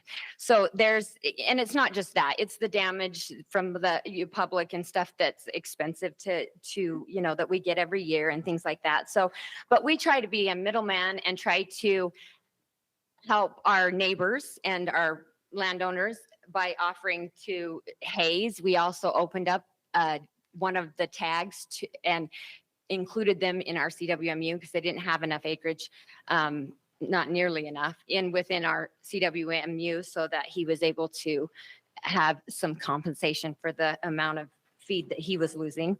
So we're trying to make that a middle ground for them as well. And we're trying to make it so that us personally is trying to work with the DNR. The last thing we want to see is the elk removed. It happened in the 1970s out there. We just didn't have it anymore. We don't want to see that happen again. And that's, the CWMU helps all of us. It helps the animal, it helps the hunter have bigger opportunity, and it also helps the wildlife to be able to protect them in some ways that they wouldn't be, because it's a very remote area. Some people call it a honey hole because there's not even pavement. So it's really, meant to protect them as well. So I'm going to go ahead and turn this over to him. If you have any important questions, he's the guy that you want to ask because one big thing is with this program, one of the best things about it is that whatever decisions that we make with them, we're able to measure it, and we're able to do it in a controlled environment so that we can have factual numbers and facts to base our decisions off of, rather than just emotions and opinions. And, we can factually say, yes, this ground carries this many herd. Here's video, here is this, here's, so that you can see they come out, they study. So it's very controlled, which is helpful. Thank you.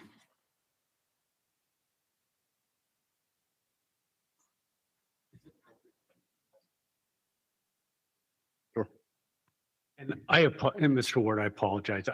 There's just too many numbers and I lost track. How big is your CWMU? It is just under 10,000 acres. Okay. And how many of those acres are private? Oh, it's 6,000. It's on the paper. Yeah, see, and I know, and I appreciate you sending out the PowerPoint in advance. That was very helpful. 5329. Okay. There's your. The map on the right on that page, also on this page right here, the map on the right is, remember he said there were some discrepancies in some of the trade land. So this is the updated one. This is the old one. Yeah, it should show Just the to correct, clarify the that. correct amount, right? Okay, so there are CWMU land, total private land is 5,329 acres. Sorry, I told you wrong. And the public land within it is 4,365 acres.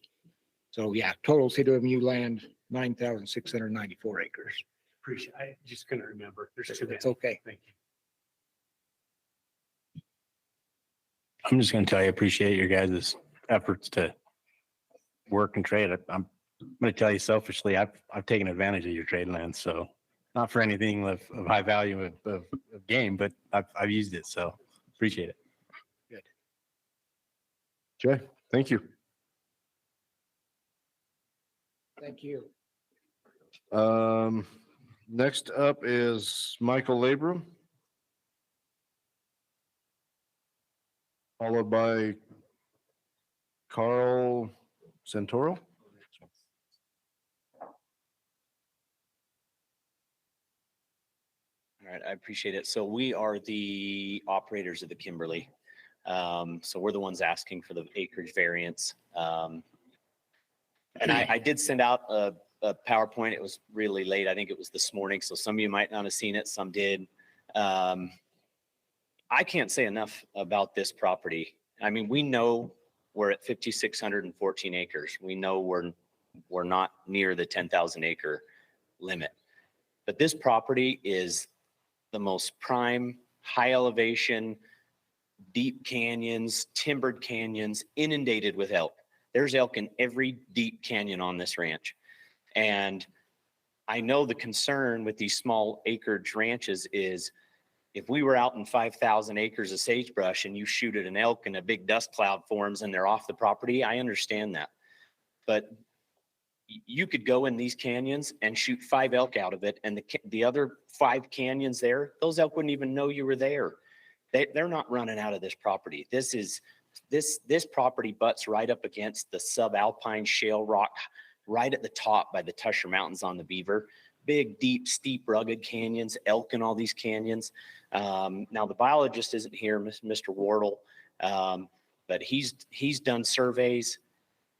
He can testify the fact that during the hunting season, the elk are in there. There's hundreds of elk in there. There's bulls in there. They're in every canyon. And so from our opinion, that 10,000 acre rule is probably the least important rule when it comes to whether or not a CWMU can be successful. Because for us, it has much more to do with the quality of the acres, not the quantity. Now in that PowerPoint I sent out to you guys, if some of you didn't read it, because it was pretty late. I'm sure you guys all had stuff going on today and working, but I put in there 20% of the elk CWMUs are under acreage. It's not a rare thing. It's not a tiny percentage. 20% are under acreage right now in the CWMU program. And yeah, some of them came from before the acreage limit was there, and they kind of were, I don't want to call it grandfathered, but they did come in with before the acreage was put into place. But they're in, and they're small, And every year they're 100% success every year. And so if you have the right acreage, it doesn't matter if you have 4,000 or 400,000. If you have the right acreage and the elk are in there and they stay in there when you hunt them, it can be successful. And right now we're kind of stuck because there's not enough acreage on the beaver to form an LOA. And we have all the private land around us. We're surrounded by forest. And so we're stuck in the middle. We're not quite, we don't hit the 10,000 acre rule, but there's not enough acreage to form an LOA. So we got a great big private ranch that's full of elk that we can't do anything with. And so our view of this is, and I have messages from the biologist. I wish he was here, but he was gone, and I don't know that he travels to all these. But his text messages to me are that if this CWMU gets approved for elk, he will be adding permits. He will not be taking permits out of the public pool. He will be adding permits to the public pool to manage the elk that are on this property. Elk that will not be managed otherwise because they live on this property and they stay there during the hunting season. And so there's no management of these elk because they're in the private. And so it will be adding opportunity to the public, not taking it away. And he's not going to pull tags from the pool on the beaver. He's going to specifically add more tags in order to manage these specific elk on this part of the mountain. And so I just, as far as benefit, let me look at my time here. Oh, a minute. Okay. It's going to add tags to the public. The elk are in there. The terrain holds them. I mean, you're talking about shooting at an elk in the bottom of a canyon and they ought to go a mile uphill before they get to the next draw. These elk don't leave when you hunt them. This is not a typical under acreage CWMU where you got to worry about putting pressure on the elk and they all run off. I mean, this is something to behold, the kind of country that's up there, if you haven't seen it. But as far as we're concerned, and we operate at under acreage CWMU right now, and we're 100% success every year. We have 2 tags. We actually give an extra tag to the public. We don't do the 90-10 split over there. And every year we're 100% success with our public tags. And so we know how to run an under acreage CWMU. We know how to hunt them. We know, you don't just go in and start firing guns and elk are running everywhere. I mean, you're talking about good huntable elk country. And so one last thing, and I know I'm out of time. I understand you had a question about the advisory committee. Okay. I was at that meeting. The advisory committee voted 4-2 against us. It was 2-2 and then 2 on the fence. And then the 2 decided, oh, well, we don't feel comfortable. That was it. That was the reason they voted against us. We just don't feel comfortable because you're 5,600 acres and the rule says you need to be 10 or you have to get a variance. That was it. They didn't find that we didn't have the elk there. They didn't find we couldn't be successful. They didn't find any of those things because the biologist said there is elk there. And I think they can kill 5 bulls a year easily. And so they didn't find, we met all of the criteria to be a successful CWMU. The only thing they were just uncomfortable with the drop in acreage. That's it. They didn't make any findings that we couldn't be successful. And so just their being uncomfortable with it, they said, okay, they voted 4-2 against us. And so I think everybody has a voice. The DWR has a voice, the committee has a voice, and you guys have a voice. If you had to just follow what they did, there wouldn't be any reason for this committee. And so we're going to go through the process because we believe we have something pretty special up there. So anyway, I ask that you vote for us. I mean, it's a pretty special piece of property. So, and if you have any questions, I'm willing to answer them. I'll sit right here and. Thank you, Michael. Thank you. Carl Santoro, sorry. I butchered your last name. Santoro. My comments just on number of tags in the CWMU. I don't know if that's right, but I think the elk ratio is okay because the CWMUs that I'm a little bit familiar with tend to put more elk onto the public ground around them because they take care of their animals as they claim ownership of them. So the elk numbers I think are okay, but deer don't migrate the same way as elk do.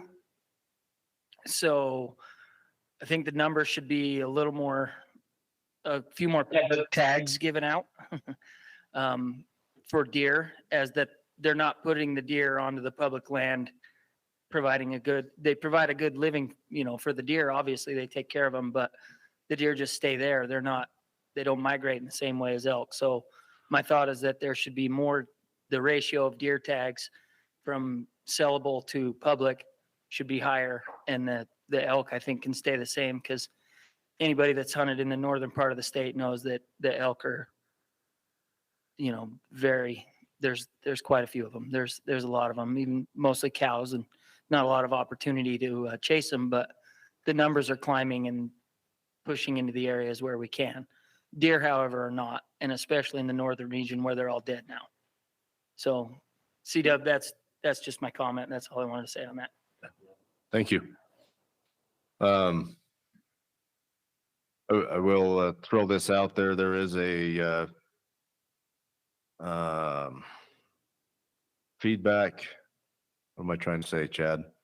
The CWMU Rule Committee is in process at this point, and on the division's website, there is a link to give feedback directly to that committee or any suggestions for improvement to the CWMU rule. So.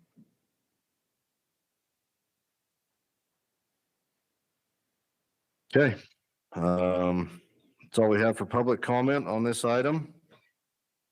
Open it up for RAC discussion. Go back to a question. Was Mr. Wardle there at the committee meeting for Kimberly? Yeah, he was at that. And what was his presentation?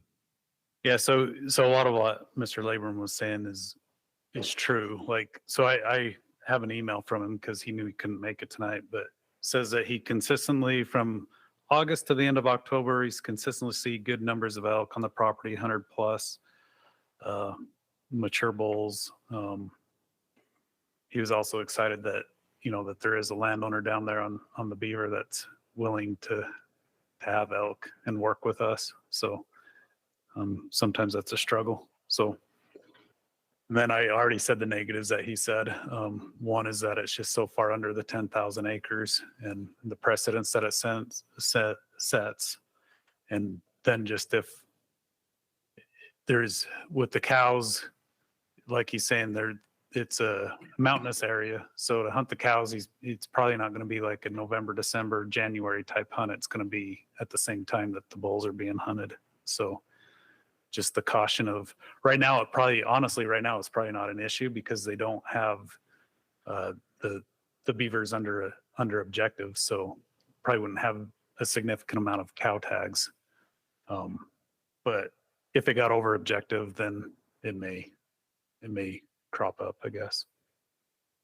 That was going to be my question is where's that impact to if you get over objective to the public's access, which usually, more so in the cow hunts? Is there an ability to say, I love the fact that it wants to work, right? It gives the public opportunity to hunt land and elk that otherwise we aren't. But I'm torn on the acreage, but I also go, all right, when the cow hunts, is there a way, I guess, rather than making it a 90-10, it can be approved if it's a different split on the tags that are made to the public. And that way it's, okay, we'll work with you, we give it to you, but because it's an exception, it comes with more opportunity to the public since there's not going to be cow tags. Yeah, I think you could make that recommendation. Would it be fair to say that the quality of what Kimberly is maintaining that they have exceeds the quality of others that have been refused in the past? Or are there those like this? I know everything's different, but quality wise, like this that have been turned down in the past? Yeah, that's a really difficult question. The CWMU Advisory Committee hears these. We had one, I think the year before, so like a year ago, that came in that was under 6,000 acres, and that one was recommended denial too. So it's hard. It's really hard to say because there's so much subjectivity in that. And like Mr. Labram said, sometimes you have CWMUs that are over 10,000 acres that perform. that aren't as good as some of these that are under. So it's a hard one. Chad, Junior's got a question. go ahead, Junior. Yeah, is there any possibility of a conditional variance for these folks, that you could try them for 2, 3, 4, 5 years? I don't know. You know, with the approval of their biologists, if they believe that through their science, that the animals are there, the potential is there, give them a chance to prove it.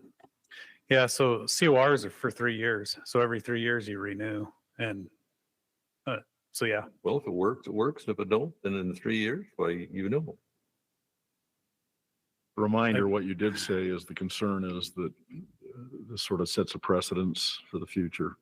And that's something to weigh, I suppose. But it has to be dependent on the biologist's recommendation.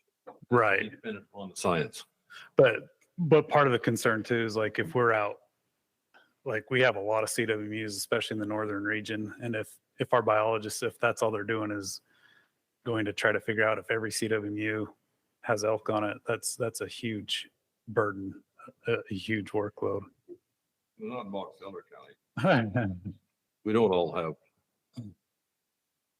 Casey had your hand up. Yeah, if I can. So does the CWMU Advisory Committee answer all these questions, go all these through these points? Is they make the recommendations? They try to consider everything. So yeah, so a lot of the things that Mr. Labram brought up tonight, the biologist was there to answer questions, and I think he's representing how the committee felt was it was just so far under acreage that it was hard to go that far under 10,000. Us as the division, our recommendation, if it doesn't meet that acreage, we always recommend denial. So like on this one, our recommendation is denial because it doesn't meet the acreage. And I think the advisory committee kind of felt that same way, is it's just so far under that it was hard to do it. So they discuss the biology, the hunt dates, all the things that we've been discussing, or at least some form, and still recommended denial. Yeah. Okay. I just always struggle in the fact we got somebody with private land, significant amount, willing to want to work with public, and we're not. And is there any other, again, it's not size for LOA, not size for CWMU. Is there any other options to work with the landowner to, I don't know. I don't know the answer to that. It's tough to see that in the fact that it's an opportunity for the public. The landowner can always sell trespass fees. I mean, we don't have to give them tags. What options do they have, Chad, on the new LOA stuff? Any option to get elk tags there? So yeah, if that one rule passes the board, right, that they could put in for the 5% additional tag, because they have more than 640 acres. So they could get a tag, but that one's can't sell it.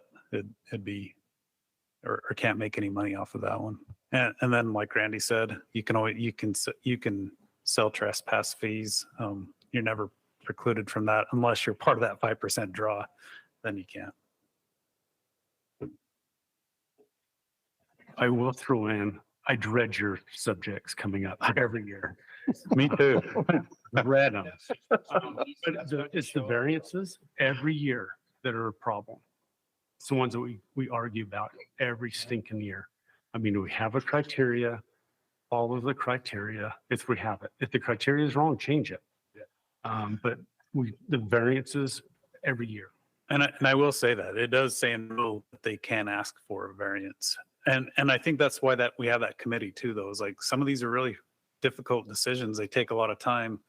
And that's why we put a CWMU advisory committee together, is to help us formulate those recommendations and get more than just the division perspective from it. And you also do have existing variances. Yeah.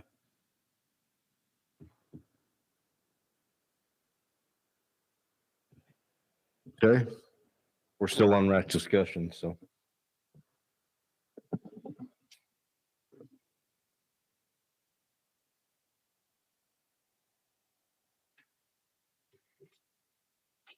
There's no more discussion to be had. We can entertain a motion. I'll make the motion to accept the proposal as presented.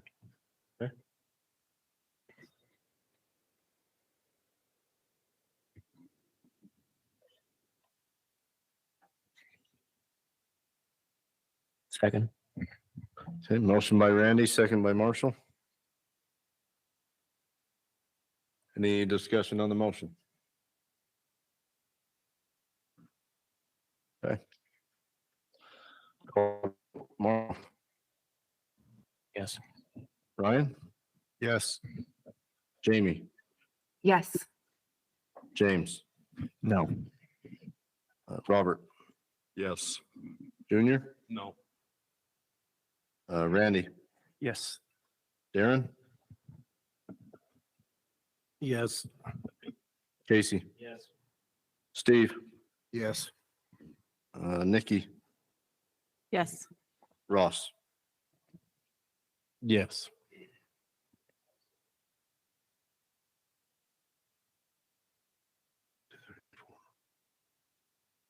Motion passes 10-2. Give James and Junior opportunity to explain their vote if they choose. I don't think, I'm not saying that it's not gonna work. I think it sounds like it's an awesome thing, but I just think that we could open up a can of worms by issuing these CDMUs to people that are under acreage. Okay. Junior, anything you want to share? Voted for it instead of against it. Did I miss that? Uh, No, but it sounded like you were in favor of thought issues. The motion was to approve as presented.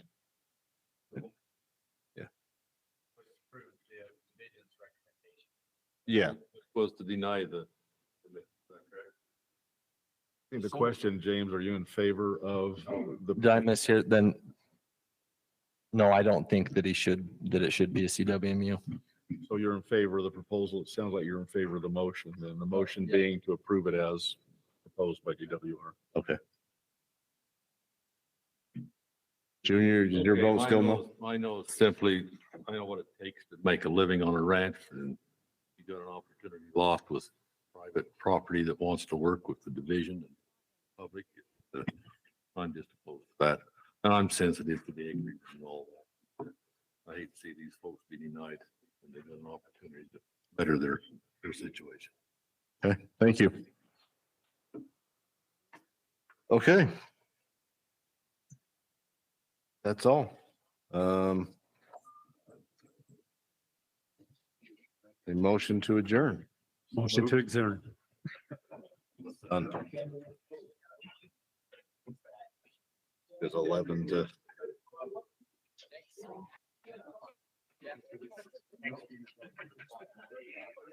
Didn't help much.